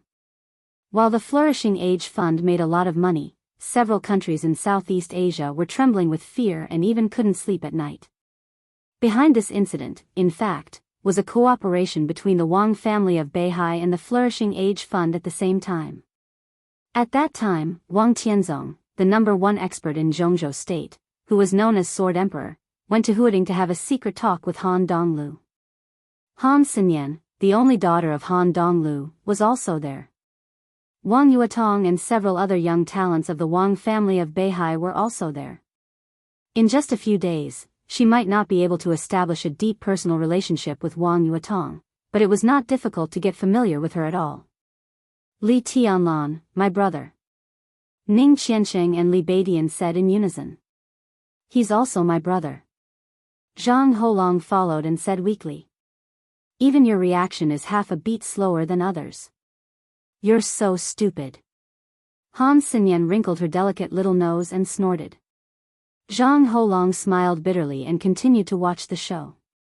Even though his grandfather had retired, he was still an important figure in the Southeast group. Therefore, compared with Han Xinyan, his relationship with Wang Yuetong was obviously much deeper. The two could even be said to be real friends, the kind that was related to each other as cousins. In the past, Zhang Holong had seen Wang Yuetong's cold, arrogant and reserved appearance. Now that he saw the pitiful little princess of the Wang family of Beihai, he only felt that it was an eye-opener. He even wanted to go to the merchandise area to get 2 bags of melon seeds to eat while watching the show. But when he thought of the consequences of being discovered by Wang Yuetong, he thought about it and finally did not move. But in fact, Wang Yuetong did not look at him at all.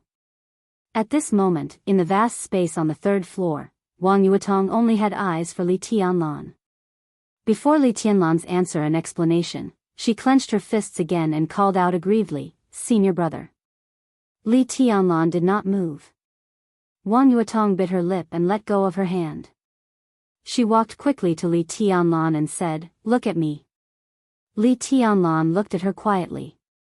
In his sight, there was indeed a flawless and delicate face. Her eyes were crystal clear, and Li Tianlan could still see his own shadow in her eyes. It was so clear, but it seemed so far away. Li Tianlan suddenly smiled and whispered, "I have a girlfriend." "You saw her yesterday, right?" "I'm not going to be your girlfriend." Wang Yuetong bit her lip and said, "Senior brother, can't we even be good friends? Why are you doing this to me? What did I do wrong? Not to be a girlfriend, but to be a good friend." This sentence was really an invincible position.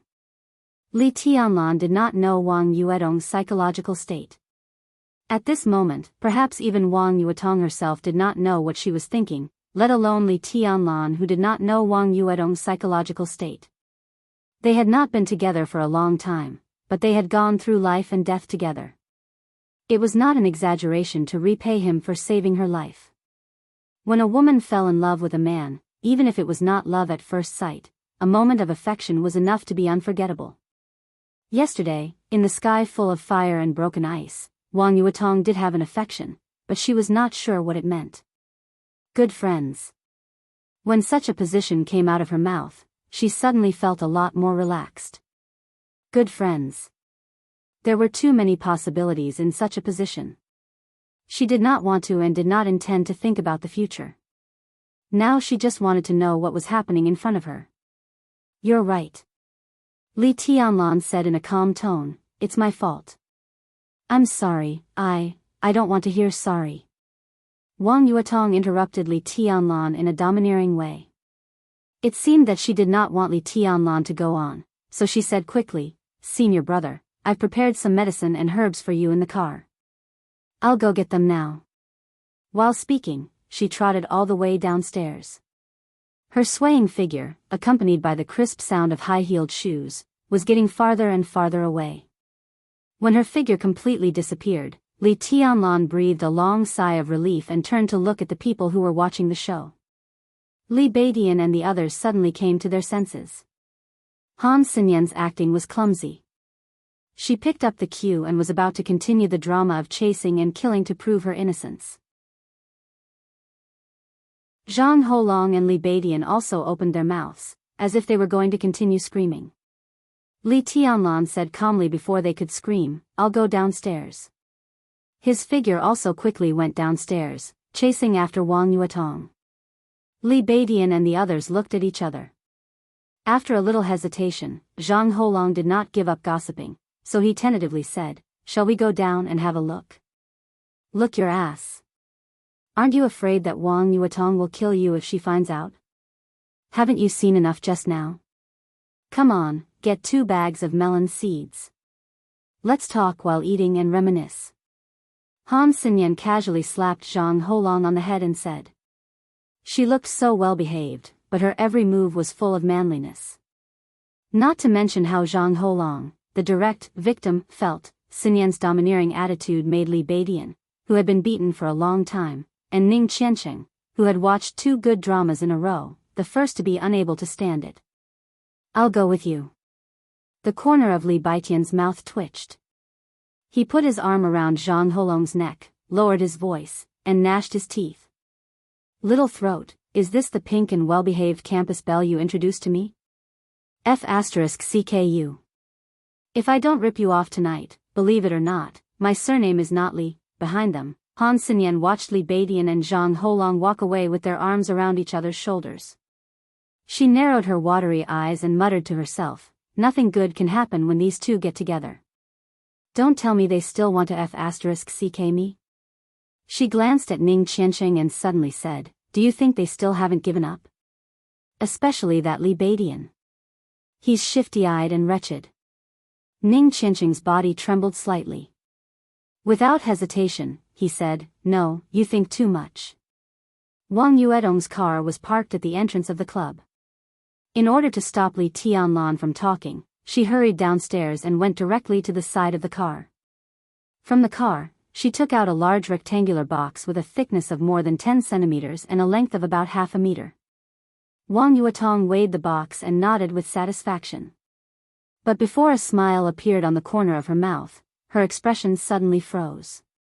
Li Tianlan, who had followed her downstairs, stood in front of her and looked at her quietly. There was no emotion in his eyes. Wang Yuetong's heart sank slightly. She lowered her head and took a few steps forward. She held the box and was about to give it to Li Tianlan. Li Tianlan did not take it. He just said softly, "My injury has healed. You can't not see it, can you?" Wang Yuetong just insisted on holding the box and handing it to Li Tianlan. It could be said that this was the first time in her life that she had given a gift to a man. She felt extremely embarrassed, and Li Tianlan's reaction made her feel even more aggrieved. She cupped the box in her hand toward Li Tianlan. Her fingers became a little pale because she used too much force. She lowered her head even more and whispered, "Can't we even be good friends? I just don't need it anymore." Li Tianlan shook his head and did not know what to say. "You do need it. There are many healing medicines and things that can temporarily improve your combat effectiveness. You can use them all. Bring them back to the Sky Academy and they can help you build up enough credits faster." Wang Yuetong looked up at Li Tianlan and said with the box in her arms, "This is the limit of what I can collect. But in 2 days, my father and my brother will also come to Huading. At that time, I will ask them for some more and give them to you, okay? Your father and your brother are coming to Huading?" Li Tianlan was a little surprised. One was the #1 expert in Zhongzhou State, the Sword Emperor of Zhongzhou State. The other was the young heavenly son in everyone's eyes. Wang Tianzong. Wang Xingxiao. At the thought of these 2 people, Li Tianlan had mixed feelings. My brother is about to break through the fire-flaming realm and enter the thunder-shocking realm. My father said that he would take him to the desert in Beijiang and then come to Huading. Wang Yuetong said honestly. She hesitated a little and whispered, "And my father wants to see you." Li Tianlan only felt that his hair all over his body was standing on end. Wang Tianzong wants to see me? What the hell? This was almost the last thing he wanted to see now. He took a deep breath and said calmly, "His Highness Sword Emperor is busy every day. It's a waste of time to see me. I'm just a nobody. It's better not to see me." He nodded to Wang Yuetong. He said politely, "Thank you for your things, but I really don't need them now. Put them away." He turned around and left. Li Tianlan took a deep breath and went straight to the door of the club. Li Tianlan. Wang Yuetong's almost screaming voice sounded behind him. The sun was shining brightly. Under the mottled shadows of the trees, the girl's voice was helpless and sad. Her emotions seemed to be completely out of control, and her face was covered with tears. She held the box in one hand and wiped her tears with the other. She sobbed softly and said, "Do I make you hate me so much? Why do you want to be even with me? I just want you to owe me. You saved me yesterday, but it doesn't count. If you treat me like this, I'd rather die. It doesn't count. Do you hear me? You still owe me. I'll make you owe me for the rest of your life." Li Tianlan stopped walking up the steps. He didn't look back, but said in a cold tone, "Then I owe you." Chapter 53. Because of the awkward relationship between Li Tianlan and Wang Yuetong, they could not enjoy themselves to the fullest in the afternoon. Li Beidian himself had little interest in billiards. When he came to Wuxia University, he had been tricked into coming here to collect a girl's heart. In the end, the quality of the girl's heart was top-notch. But forget about being picked, he was chased around by Han Xinyan with a cue in her hand. He couldn't even tell which way was north or south. After learning about Han Xinyan's identity, Li Beidian completely gave up on the idea of harvesting her. In his own words, it was better to find a girl with a simple background to pick up a girl's girlfriend. This was especially true when it came to dating.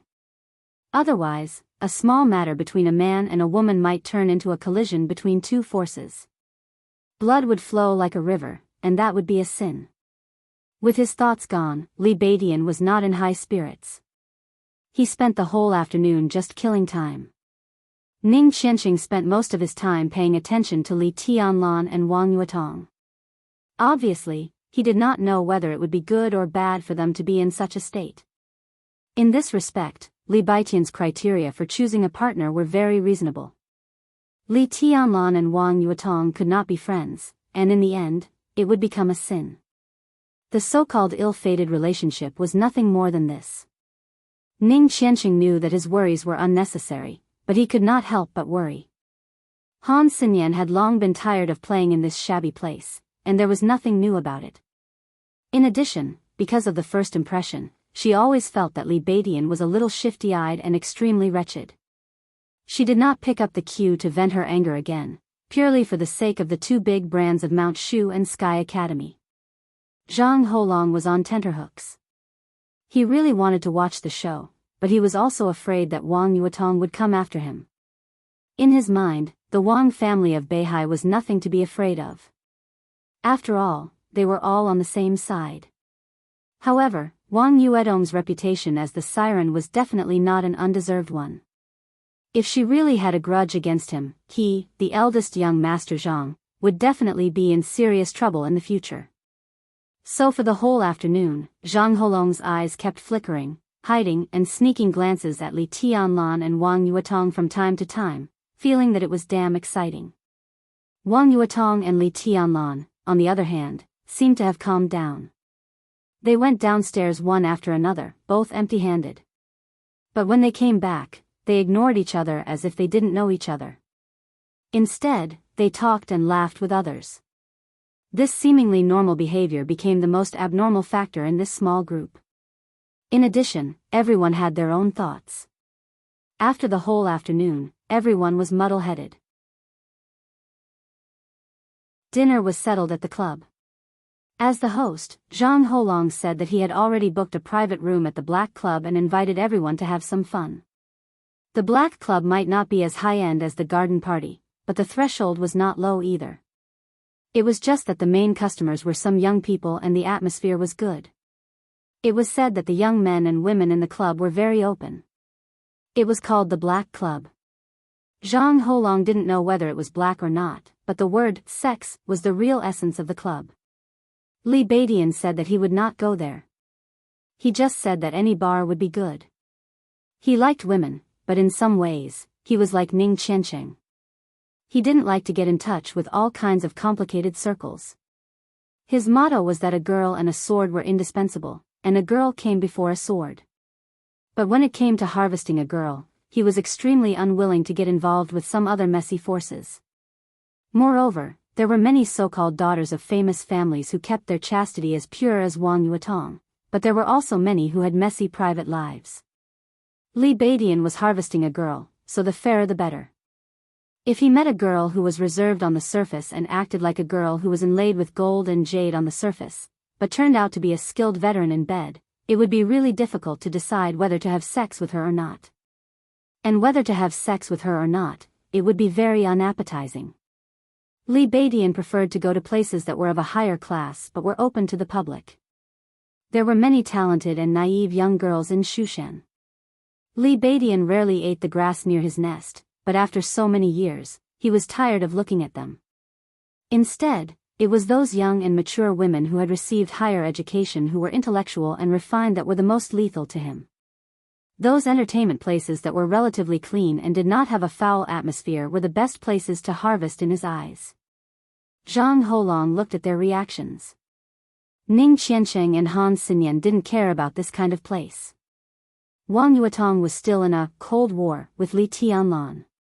Li Beidian, the only one who expressed his opinion, was directly regarded by Zhang Holong as a collective opinion. He nodded and said with a smile, "Then let's go to Hengshan Road.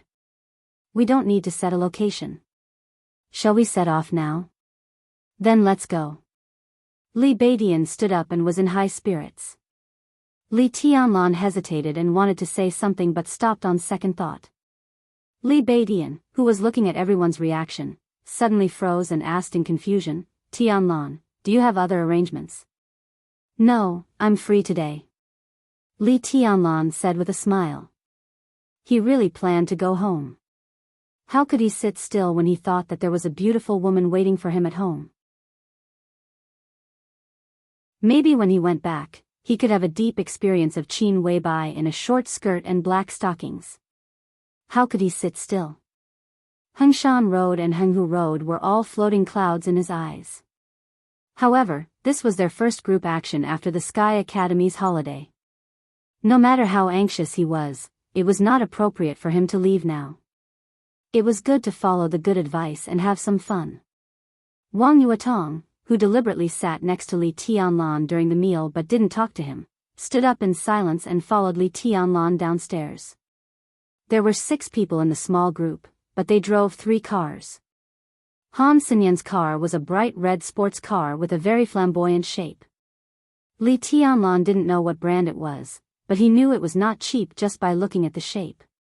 First Miss Han's obedience and gentleness were indeed just a facade. Perhaps savagery and queen style were hidden in her bones. She opened the door and sat in the car. She glanced at them and directly ordered, "Holong, get in my car and chat with me. I'm driving." Zhang Holong pointed to the silver Audi in front of him, a little reluctant. Han Xinyan didn't say anything and just sat in the car with a blank expression. Zhang Holong didn't last more than 2 seconds before he decisively admitted defeat. He handed the key to Ning Qiancheng and sat in the sports car obediently. Feeling the low seat of the sports car, he felt a pain in the balls. "Tut tut, you put an A7 on a good RS7. What do you mean? Little throat, you're just like your cousin. You're very pretentious." Li Beidian looked at the Audi in front of him and sighed. "It's none of my business." This guy deliberately put an A7 on it to make people disgusted. He said he liked the thrill of instantly killing a Lamborghini by stepping on the accelerator. Ning Qiancheng threw the car key and said, "Don't talk nonsense. Get in the car. I'll take your car." Li Tianlan opened his mouth. As soon as he took a step forward, his palm was directly held by a tender and warm little hand. He turned his head slightly. Wang Yuetong stood beside him without saying a word. She held his hand with one hand and lowered her head without saying a word. But the meaning she wanted to express was very obvious. That was, "No way." Li Tianlan struggled a little, but Wang Yuedong's little hand became tighter and tighter. She wouldn't let go. Li Tianlan smiled bitterly and helplessly looked at the little princess of the Wang family of Beihai in front of him, who lowered her head and held his hand without saying a word or letting him go. He didn't know whether to laugh or cry. To be honest, at this moment, he was really a little bit moved by Wang Yuedong's posture. In this situation, if he insisted on pulling his hand out, it would really be a little pretentious and mean. He subconsciously shook his head and whispered, "Let's go. I'll take your car." Wang Yuetong said, and did not let go of his hand. She dragged him to her blue sports car. Li Tianlan let Wang Yuetong pull him away, but his heart became more and more helpless. He thought of what Wang Yuetong had told him in the afternoon. Wang Tianzong, the dignified number 1 expert in Zhongzhou State and the Sword Emperor of Zhongzhou State who controlled the human emperor, actually wanted to see him. He really didn't want to have anything to do with the Wang family of Beihai. But now he suddenly felt that he was more and more involved with Wang Yuetong. The 3 cars, led by Han Xinyan's red sports car, drove out of the campus and went straight to Hengshan Road under the envious and jealous eyes of many students of Wuxia University. "Do you want to listen to music?" Inside the car, Wang Yuetong asked in a very natural tone. "No need." Li Tianlan shook his head. Since they were already in the car, if he pretended to be cold and kept silent, he would look down on himself, not to mention that he was deliberately looking for embarrassment.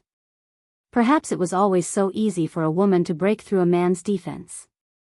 On such an occasion, he really could not do something like ignoring Wang Yuetong. Wang Yuetong drove the car and nodded. She took out a pack of cigarettes from the storage box in the car and handed it to Li Tianlan. She said softly, "Have a try. I have a pack in the trunk. I guess you won't want it, will you?" Li Tianlan glanced at the lavender wooden box and the word "hero" engraved on it.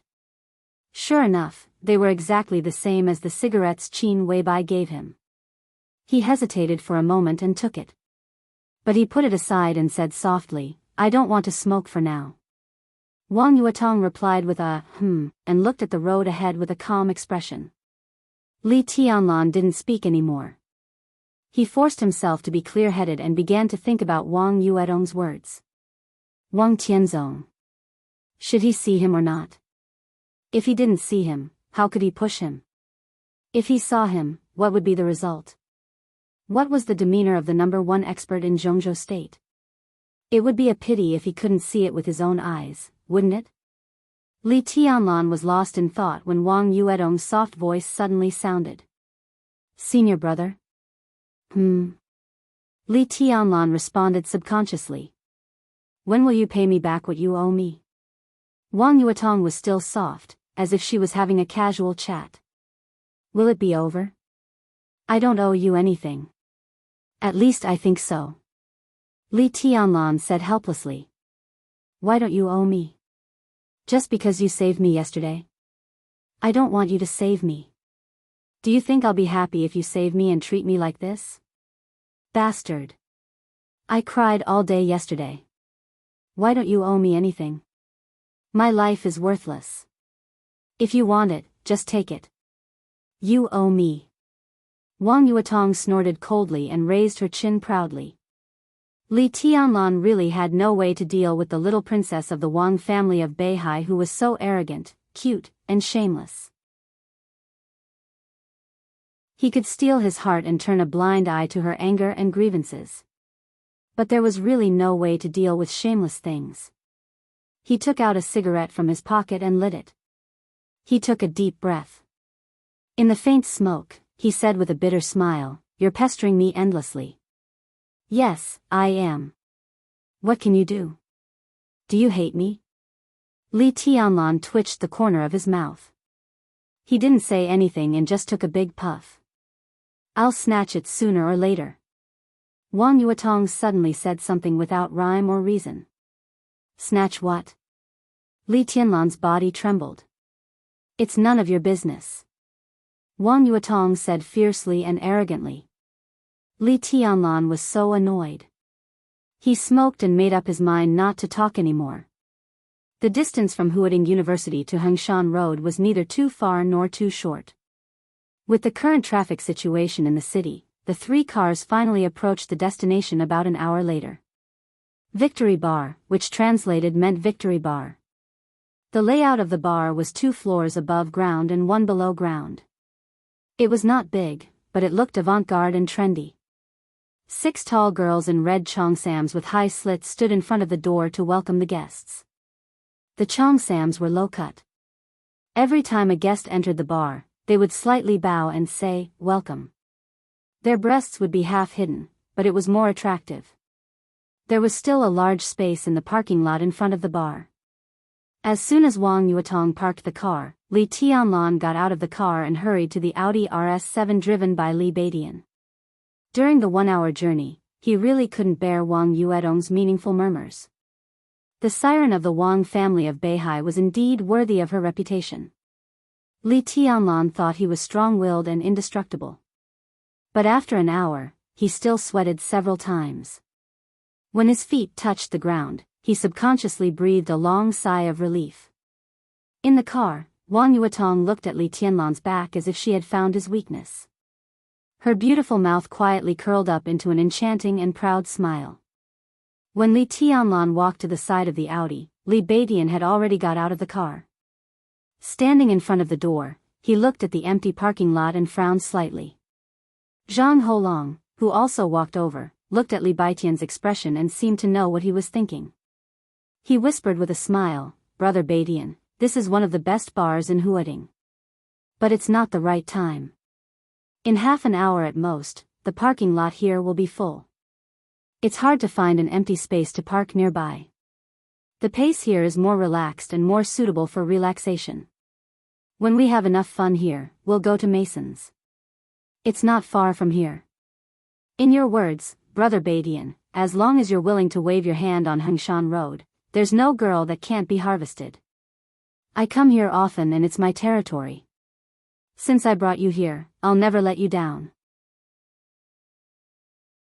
Li Beidian laughed and said, "Then why are you still talking nonsense? Let's go and get more girls. Pink and tender ones. Tonight, I'll give them to your brother Tianlan." Li Beidian. "Go on if you want to die."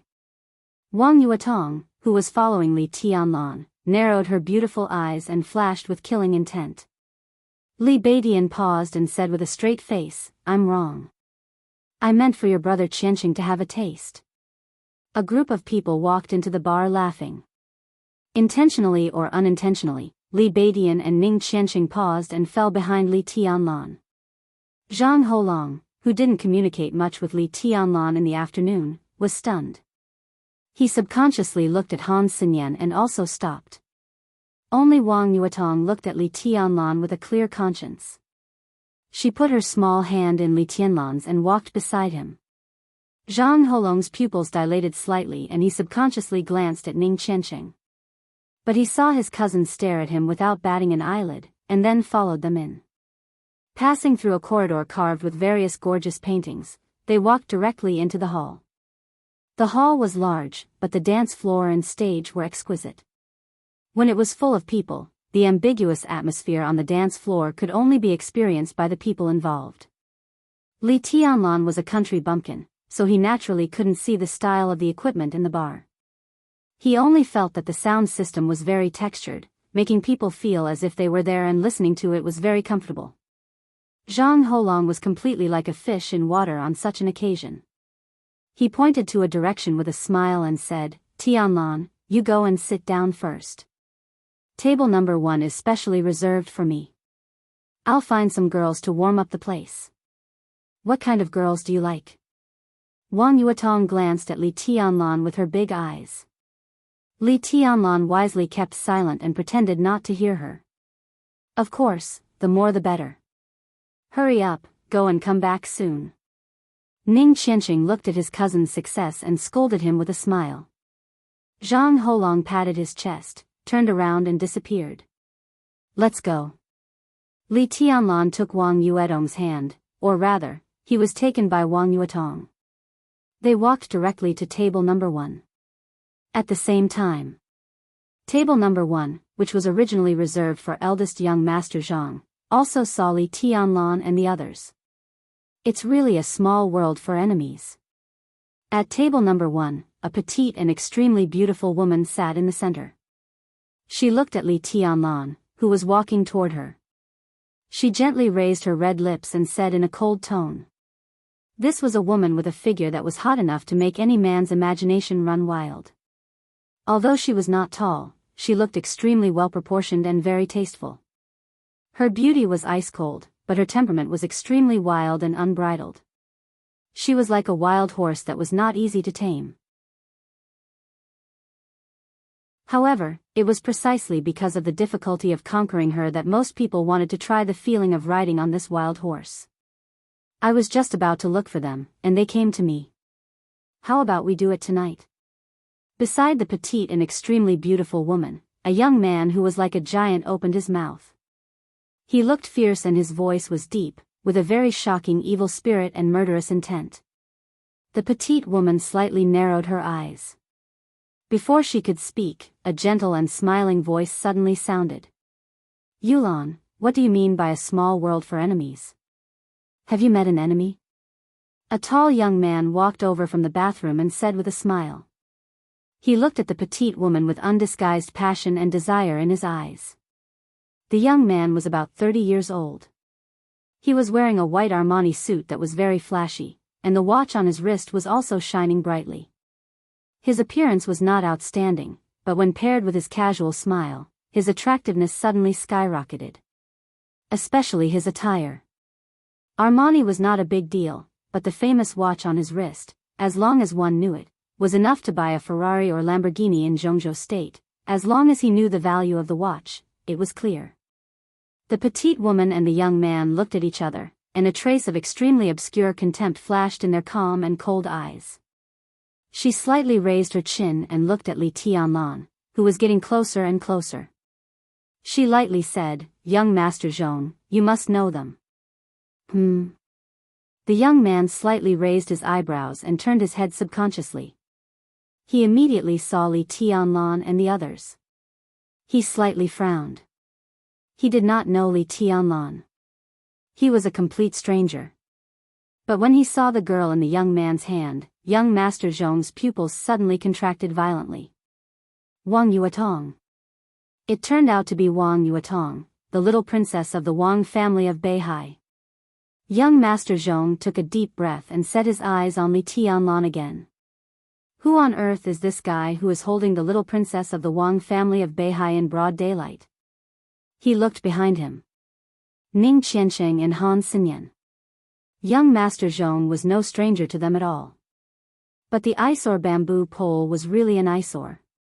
Not only did it make him completely unfamiliar, but it also made him laugh in such a mean way. Damn it. Young Master Zhong subconsciously gritted his teeth and smiled, but his eyes became gloomy. Enemies are bound to meet on a narrow road. He muttered to himself, nodded to his companions at the table, and said flatly, I met some acquaintances. I'm going to say hello. The petite woman nodded. Looking at young Master Zhong's back, she slightly raised the corner of her mouth. It feels good to use this idiot as a knife. It was just that he didn't know if he could kill people with it.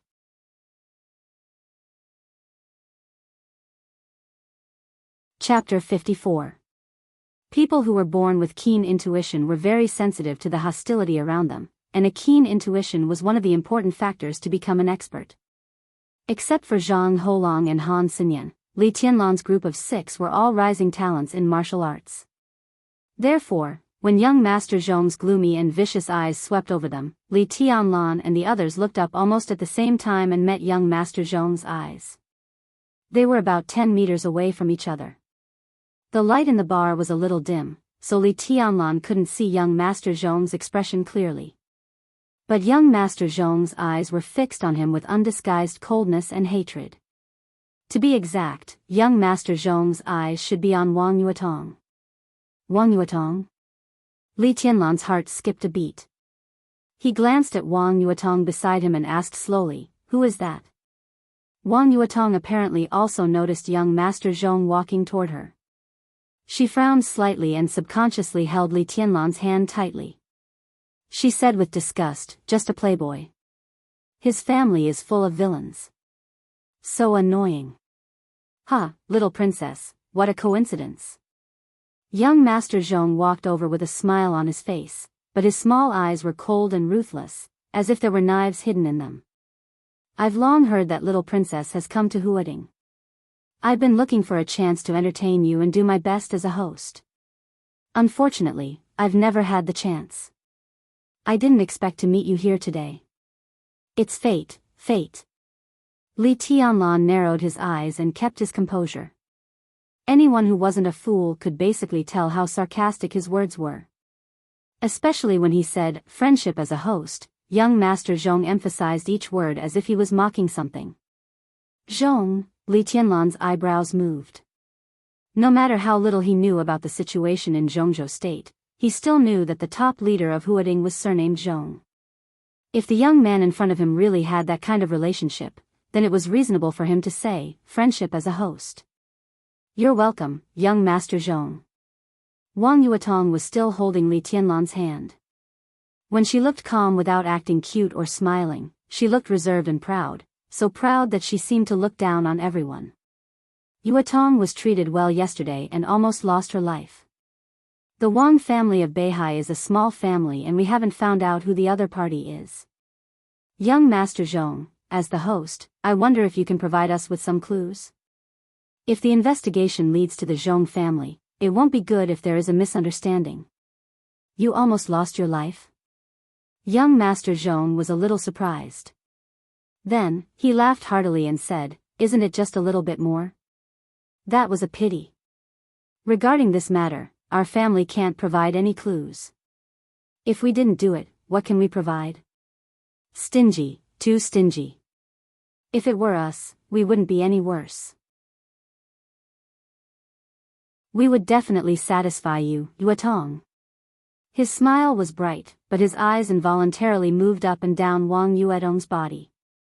It was not a look of passion or amazement, but a kind of extremely cruel and even sadistic insidiousness. Wang Yuetong smiled and said in a soft voice, that's a little interesting. Young Master Zhong, there are all kinds of people in the Wang family of Beihai, but none of them are afraid of trouble. I really want to see what kind of tricks you have in your hospitality. No matter whether I'm satisfied or not, the Wang family of Beihai will definitely satisfy the Zhong family and your whole family afterward. I'm afraid it won't be our turn. Young Master Zhong stood in the middle of the road and had no intention of giving way. He narrowed his eyes slightly and glanced at Li Tianlan. Suddenly, he smiled and said, I'm afraid this brother can satisfy Yuetong, right? He took the initiative to reach out to Li Tianlan and said, brother, you look unfamiliar. Who are you? Let me introduce myself. I'm Zhong Xiaofeng, a loafer in the Municipal Supervision Department. I'm usually an idler. I'm Li Tianlan.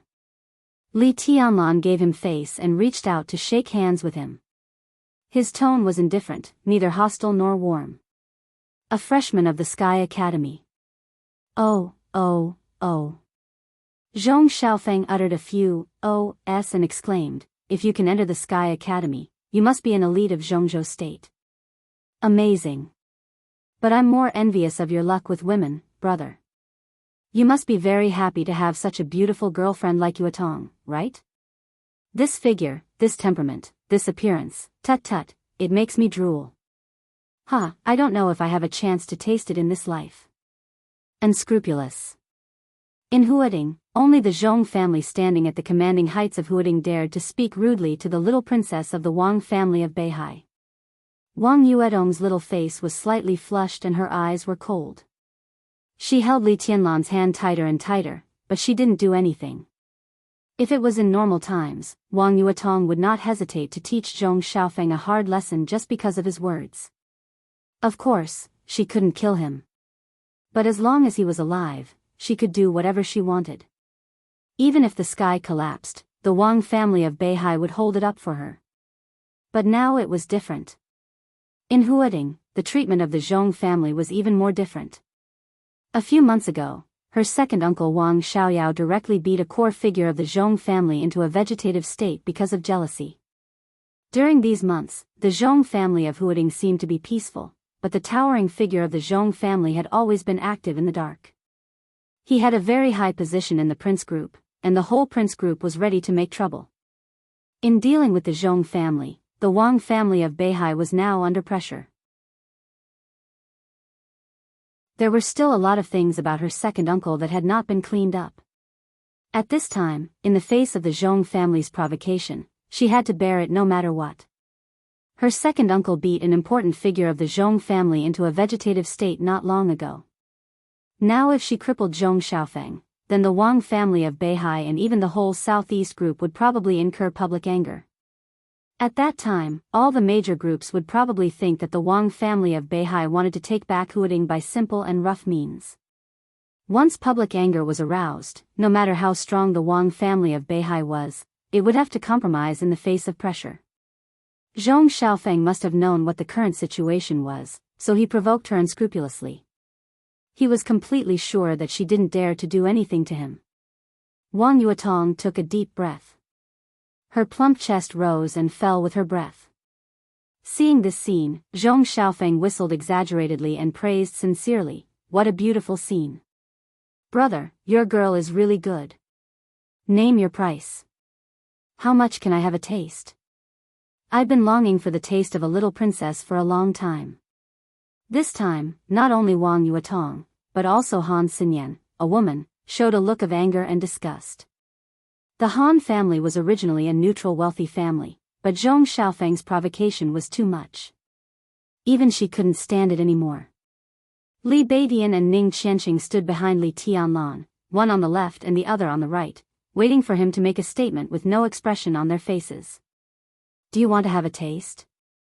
Li Tianlan was still holding Zhong Xiaofeng's hand and asked with a gentle smile. "What?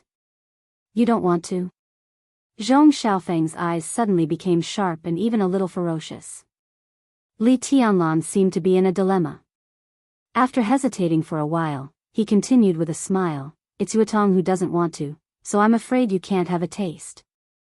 The contempt in Zhong Xiaofeng's eyes flashed away, and then he laughed and said, "So you have no objection? It's good that you have no objection. Even if Yuetong is not willing now, I can solve my doubts from you, brother. It's said that the little princess of the Wang family of Beihai is as pure as ice and as clean as jade. Tut tut, brother, tell me, how does the little princess behave in bed? Is she coquettish? Is she tight? I'm not interested if she's too loose." By now, Li Tianlan could almost clearly smell the conspiracy behind this provocation. He didn't know what it meant, but the undercurrent of the situation in Zhongzhou state was surging more and more clearly in front of him. Gu Yinxia's speech at the start of term ceremony, Zhuang Huayang's invitation, Wang Yuetong's attack, Zhong Xiaofeng's initiative and even deliberate provocation, and Wang Yuetong's current forbearance.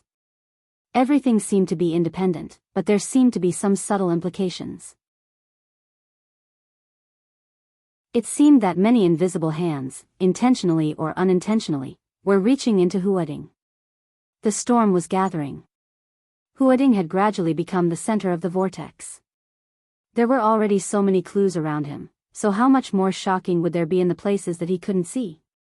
Li Tianlan didn't know what would happen in the future, but at least he was sure that in the face of Zhong Xiaofeng's provocation, he didn't have to stand up for Wang Yuetong. In the current situation, he didn't need to show off. The Wang family of Beihai would take care of it. Therefore, in the face of Zhong Xiaofeng's extremely insulting question, he just shook his head, as if he really didn't have any temper. He laughed and said, "I don't know." Wang Yuetong's eyes dimmed slightly. Behind him, Han Xinyan's eyes also flashed a trace of disappointment. "Brother, it seems that you want to leave me a sense of mystery. I know what you're thinking. After I have a taste of Yuetong, we can have a good talk. I'll unlock many new positions for you by the way. You're so sensible, I think you'll say thank you to me, right?" Zhong Xiaofeng laughed. Not only did his words become more and more outrageous, but he even stretched out his hand and gently patted Li Tianlan's face. Li Tianlan looked calm, but his eyes narrowed slightly. Zhong Xiaofeng looked at Li Tianlan and didn't speak. He suddenly lost interest in such a cowardly Li Tianlan and didn't want to tease these freshmen of the Sky Academy too much. His goal had always been firmly locked on the Wang family of Beihai. How unattainable was the little princess of the Wang family of Beihai? But now, because of a cousin, the entire Wang family of Beihai had to endure in Huading. Before the storm ended, who knew if this kind of tolerance would be temporary or permanent? Zhong Xiaofeng was fearless. No matter now or in the future, with his identity, as long as the prince group didn't lose power, the Wang family of Beihai couldn't do anything to him. Even if he couldn't taste Wang Yuetong tonight, he could enjoy talking in front of the goddess. It was also good. Yuetong, how about a drink with your brother Zhong alone? The wine here is ordinary. If you think it's not drinkable, I have something good here. It's been stored for several days. It's definitely strong and tasty enough. Do you want to try it? Zhong Xiaofeng looked at Wang Yuetong and laughed softly. Get out of the way. Wang Yuetong looked calm. Zhong Xiaofeng, I'll give you another chance. Get out of the way now, or I can guarantee that you'll soon end up like Zhong Yue. Zhong Yue. Zhong Xiaofeng's cousin was also the young master who was beaten into a vegetative state by Wang Xiaoyao a few months ago. For a few months, Zhong Yue had been in a coma, with only one breath left, and he didn't even have consciousness. Zhong Xiaofeng whistled again, but his body didn't move at all. He laughed wildly and said, "Amazing, Yuetong is really domineering. You scared me to death. Who do you want to stand up for you? Just by relying on this pretty boy next to you? Or do you want to call your second uncle here?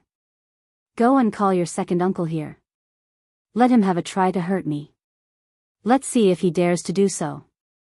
You disabled my cousin for a bitch. Do you really think Zhongzhou State belongs to the Wang family of Beihai? Bullshit. He's pursuing Qin Weibai, isn't he? Go back and tell Wang Xiaoyao that Qin Weibai will be a plaything of the Zhong family sooner or later. When I'm tired of her, I'll let other people in the family have a taste." What did you say? Li Tianlan suddenly interrupted Zhong Xiaofeng's wild laughter and asked calmly. Zhong Xiaofeng glanced at Li Tianlan and said with a grim smile, "I said, smack." Li Tianlan suddenly reached out and slapped Zhong Yue hard in the face. Almost all the people in the area near the bar could hear the crisp sound. This slap did not only hit his face, but also hit his bones. Zhong Xiaofeng, who was more than 1.8 meters tall, was sent flying like a paper man by Li Tianlan's slap. He weighed more than 170 kilograms, so his feet were lifted off the ground. But before he could fly far, Li Tianlan reached out again and pulled his hair. When he subconsciously arched his body, Li Tianlan hit his abdomen with his knee. Puff! Teeth and blood spurted directly from Zhong Xiaofeng's mouth. His mouth was completely deformed. He whimpered and wanted to raise his head. There was a little confusion in his eyes. But there was no hesitation in Li Tianlan's actions. They were coherent, dense, precise, and ruthless. A series of actions revealed incomparable decisiveness and violence. Zhong Xiaofeng tried hard to raise his body, but he was pressed down. Li Tianlan hit him hard in the back with his elbow. "Senior brother, don't." Wang Yuedong's slightly deformed voice sounded. With a series of particularly crisp sounds of bones breaking, Zhong Xiaofeng's entire spine was almost completely smashed by this elbow. Without the support of his body, he suddenly fell to the ground like a puddle of mud and completely passed out.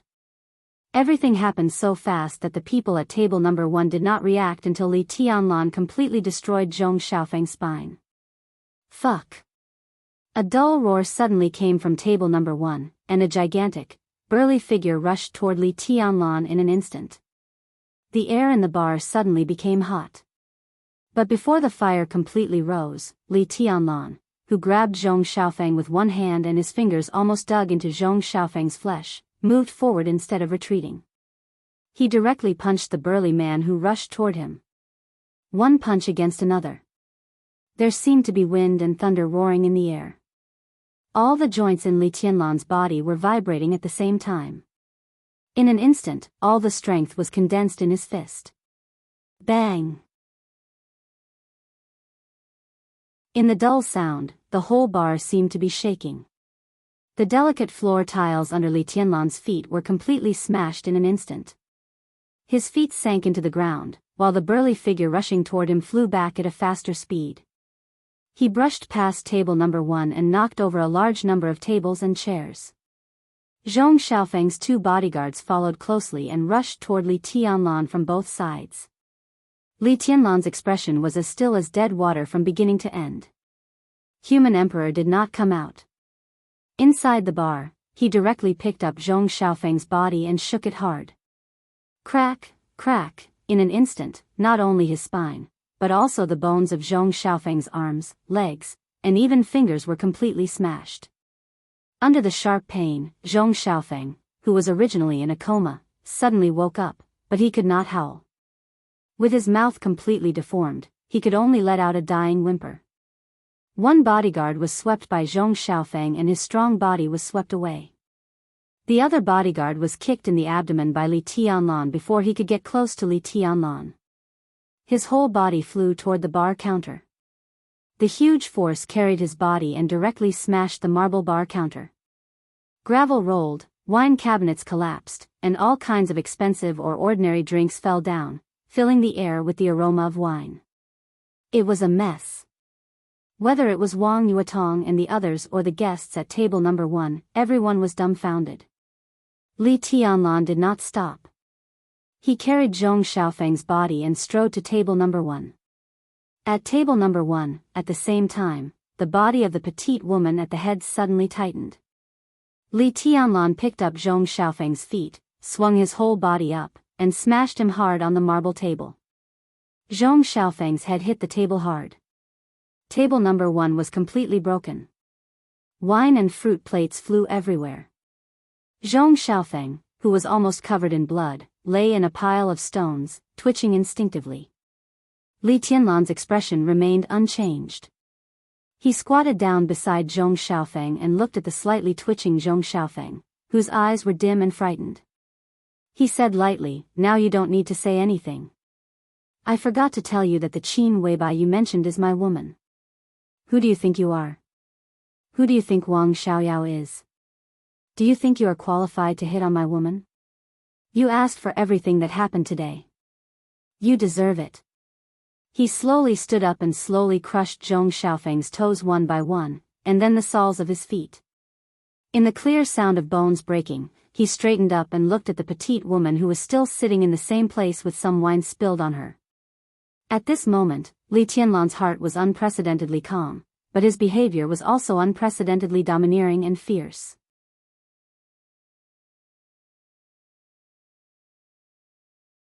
Chapter 55. How do you want to play? I'll play with you to the end today. Combined with Zhong Xiaofeng, the first young master of Huading, who was lying on the ground and no one knew whether he was dead or alive, these words suddenly made him look extremely domineering and tough. Li Tianlan, who didn't know and didn't want to know how crazy his behavior was, sneered, but his eyes were completely emotionless and calm. Extreme calmness often meant extreme madness. This man was a complete lunatic. Gu Yulan, who was soaked in wine, subconsciously curled up, but she stared back at Li Tianlan without flinching. There was no anger or killing intent in her eyes. At least, Li Tianlan only saw a kind of inscrutable seriousness in her eyes, simple and pure. "You know me?" Gu Yulan asked softly. Her voice was crisp, delicate, and even a little coquettish. It was the kind of voice that could be heard even if she was jumping and cursing. It was extremely harmless. "Do you think I'm blind?" Li Tianlan asked in a cold tone, glancing at the other young people at table number 1 who had different expressions. In the Sky Academy, Gu Yulan wore a delicate and small mask on her face. Indeed, very few people saw her real face. However, Su Yunzong, the core disciple of Kunlun City who had just been punched away by him, completed the maneuver with her. His powerful body and ferocious appearance were absolutely impressive. In addition to Su Yunzong, there was a man and a woman sitting at table number 1. Not only did Li Tianlan know them, but he also had a deep hatred for them. They were the 2 giants of the former Flames of War in the Sky Academy. Lu Dongyu, Tan Shilai. These people could be said to be the key training targets of the young generation of Kunlun City.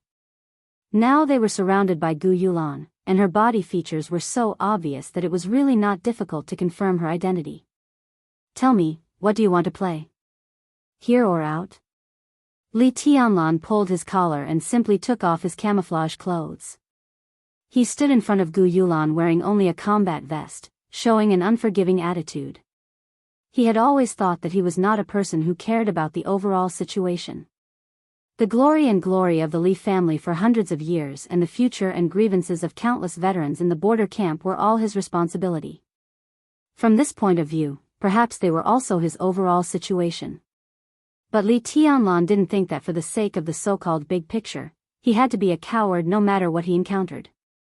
Not to mention whether it was worth it or not, he couldn't do it based on his character alone. Zhong Xiaofeng insulted Wang Yuetong, but Li Tianlan didn't bother to show up. To put it bluntly, they were not that close. Besides, the Wang family of Beihai was so powerful in Zhongzhou state that he didn't need to show off. But Qin Weibai was his woman. Li Tianlan couldn't swallow the insult for the sake of the big picture when his woman was humiliated. A man who didn't even dare to do anything when his woman was humiliated didn't deserve to talk about the so-called big picture. The appearance of Zhong Xiaofeng, Gu Yulan, and the others, as well as their high-profile provocation, was too much of a coincidence to the extent of being deliberate. Li Tianlan did not intend to meddle in other people's business, but Zhong Xiaofeng dug his own grave by talking about Qin Weibai. Conspiracy? Big picture?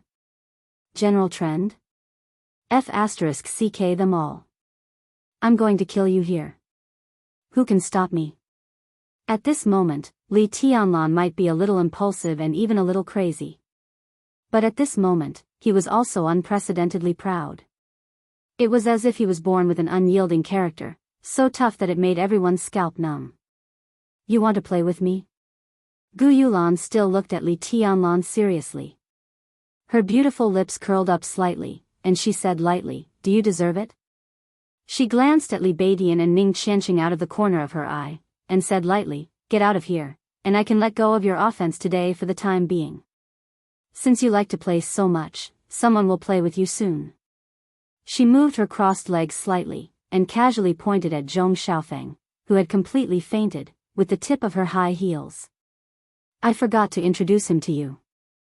This is young Master Zhong Xiaofeng, the Deputy Chief of the Huading Supervision Office, the youngest son of Secretary Zhong, and one of the future political successors of the Zhong family. How do you think the Zhong family will thank you for crippling Zhong Xiaofeng?" Behind Li Tianlan, everyone's face became extremely gloomy. Nowadays, undercurrents were surging in Huading, and the 6 groups were ready to make trouble. But anyway, because they occupied the commanding heights of Huading, it was not too much to call the Zhong family the first wealthy family in Huading. And the immortal anchor of the Zhong family was still young and vigorous among the people at the same level as him. He occupied the position of the top leader in Huading, and there was even hope for him to go one step further. This powerful figure in Zhongzhou state was extremely top-notch in both personal integrity and personal ability. The vanguard sent by the Prince Group to occupy Huading could not be mediocre. Judging from the current situation, the most important task for the Zhong family in the next few years was to stabilize the situation in Huading. As long as he could do this well, the big shots of the Prince Group would probably support him to go one step further. This was the overall situation of the Zhong family. So a few months ago, even though Wang Xiaoyao disabled his nephew, he only acted secretly in the Prince Group and did not do anything too out of line.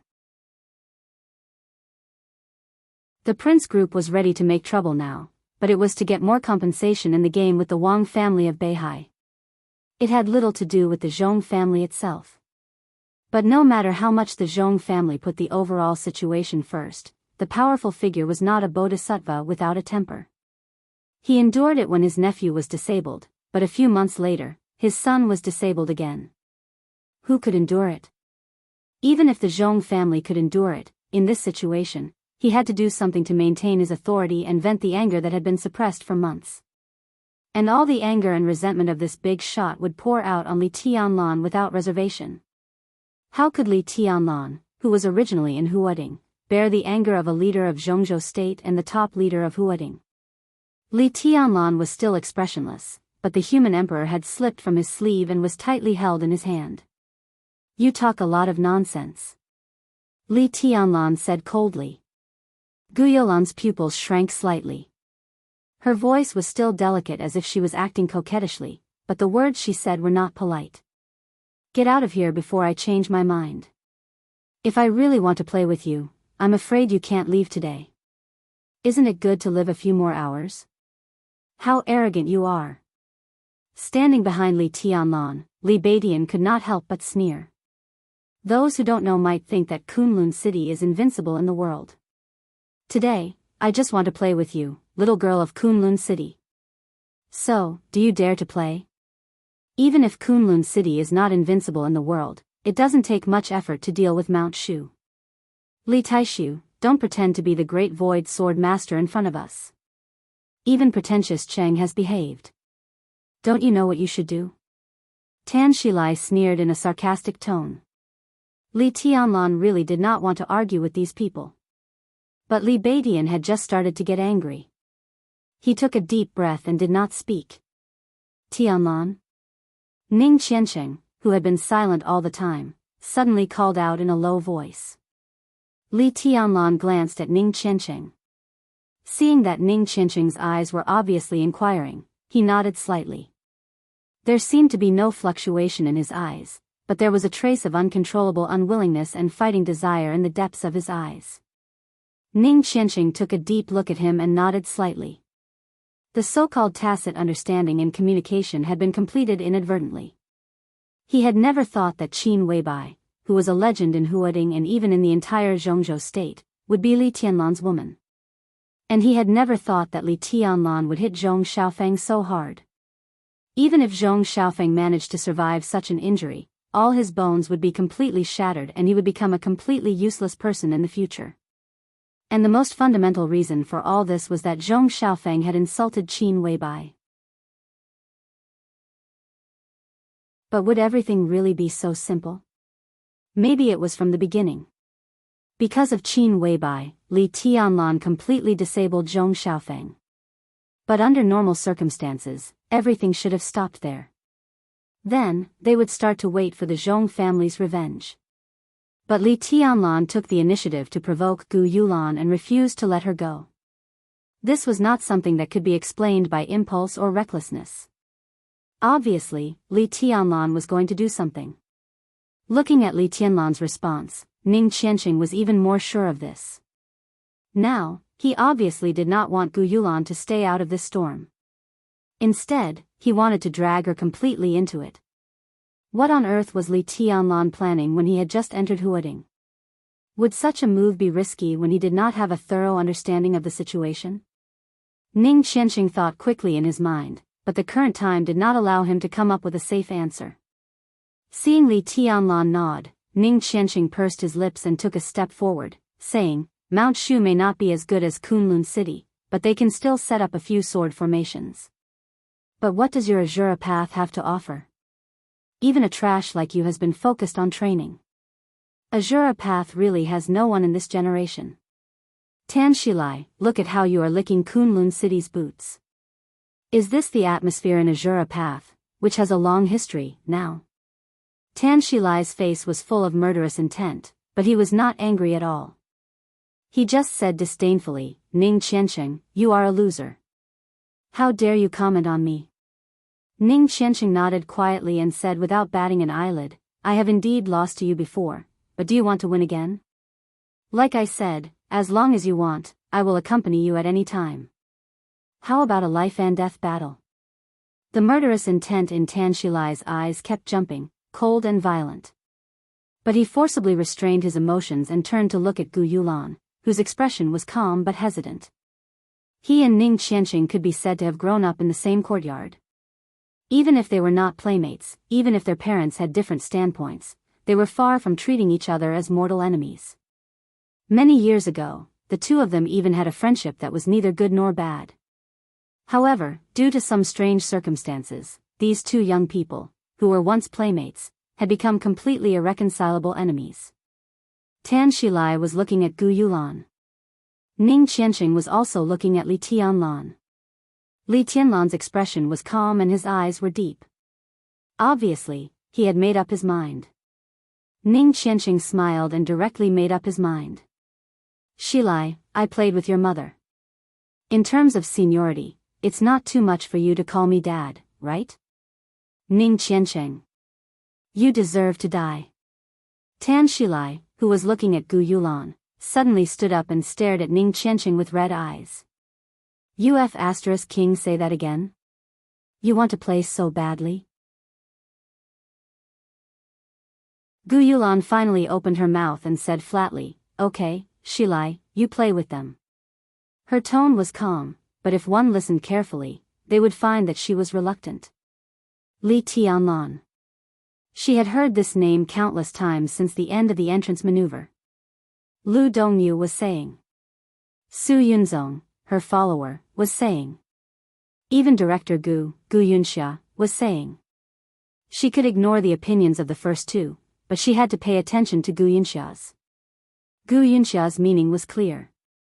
Li Tianlan was likely to become one of the threats to Kunlun City in the future, so she hoped that Gu Yulan would find a suitable opportunity to kill him directly. Gu Yunxia also made it clear that she didn't want to see Li Tianlan return to the Sky Academy to attend classes after the vacation. Given Gu Yunxia's status, it was basically in order for her to say this to Gu Yulan. The plan she gave Gu Yulan was also very simple. She could either kill him directly or disable him in a subtle way. There was no need to explain to kill him directly. It was also not difficult to disable him. According to the information Gu Yulan knew, Li Tianlan had forcibly raised his realm in the entrance maneuver, so he must have been seriously injured. While injured, she could take advantage of this vacation to send people to kill Li Tianlan and force him to keep forcibly raising his realm. When the number of times increased, even if Li Tianlan didn't die, he was bound to be a useless person, and his future achievements would be extremely limited. In terms of candidates, Gu Yulan could choose too many. Lu Dongyu, Tan Shilai, and Su Yunzong were all candidates who could force Li Tianlan to raise his realm. Gu Yulan originally planned to take action when she met Li Tianlan tonight. But judging from Li Tianlan's state when he fought, he didn't look like he was injured at all. As a result, Gu Yulan suddenly became a little hesitant. In her mind, it was best to slowly exhaust Li Tianlan's potential. But when Li Tianlan was in good health, she had to personally take action to force Li Tianlan to raise his realm. In that case, the battle between the two would be a little more risky for her. Therefore, Gu Yulan originally didn't intend to pay attention to Li Tianlan's provocation. Anyway, he had completely disabled Zhong Xiaofeng. Even if she didn't take action, the Zhong family wouldn't let him go. But Li Tianlan was determined to provoke him to the end. Li Beidian and Ning Qianqing began to be eager to take action. In particular, Ning Qianqing's extremely insulting words made Tan Shilai completely lose his mind. At this time, if she still didn't give in, she was afraid that Tan Shilai would have some ideas in his mind. In that case, it was better to take advantage of the situation and not take action against Li Tianlan for the time being. It was also a good choice to first disable Ning Qianqing and make him lose his right-hand man. Okay. Tan Shilai grinned hideously and stared at Ning Qianqing. Tonight, I'll play with you. A life and death battle is a life and death battle. Loser, you're courting death. Are you sure? Gu Yulan looked at Ning Qianqing's still calm face and said with a frown. Give me 3 minutes. You just need to watch. Tan Shilai twisted his neck and said with resentment in his eyes, another place? Do you dare to come, drunkard Cheng? I don't care. Ning Qianqing's tone was calm. Tan Shilai nodded, pointed at Ning Qianqing, and walked directly out of the bar. Li Tianlan moved his body and said calmly, let's follow and have a look. Damn it, what's going on? How did this happen when I was away for a while? As soon as Li Tianlan turned around, Zhang Holong's voice came directly to him. He was followed by a large group of scantily dressed girls, and the one closest to him was a stout fat man with cold sweat all over his face. Young Master Zhang, your friend beat young Master Zhong Xiaofeng. Young Master Zhang, I'm begging you. Please help me. You must save me. Beside Zhang Holong, the fat man, who weighed at least 250 kilograms, was trembling all over and said in a pitiful tone. Zhong Xiaofeng? Zhang Holong's eyelids twitched. He glanced at Li Tianlan and then said, Why are you so nervous? Take him first. He pointed at Zhong Xiaofeng's body and said, Take this idiot to the hospital and then close the bar for a few days. Wait for my news about the follow-up, okay? The fat boss surnamed Wu nodded with a sad face, his face pale and terrified. Find someone to call the police and hide yourself first. It's okay. Zhang Holong patted the fat boss on the shoulder, left the group of girls around him, and directly chased after Li Tianlan. Vaguely, Li Baitian's voice sounded in front of them with a hint of amazement. Damn it, I really couldn't tell before. Xianxia is so good at drawing hatred. Tan Shilai's face turned green as soon as he said, Played with your mother. Ha ha ha. Tan Shilai? Ning Xianxia? The muscles at the corners of Zhang Holong's mouth twitched violently. Among the people present, except for Ning Qianqing and Tan Shilai, only Zhang Holong knew that Ning Qianqing was not drawing hatred by saying that he had played with Tan Shilai's mother. It was true. You're tuning into the Carefree Valley YouTube channel. Don't forget to subscribe and join us on this journey to catch the most captivating stories.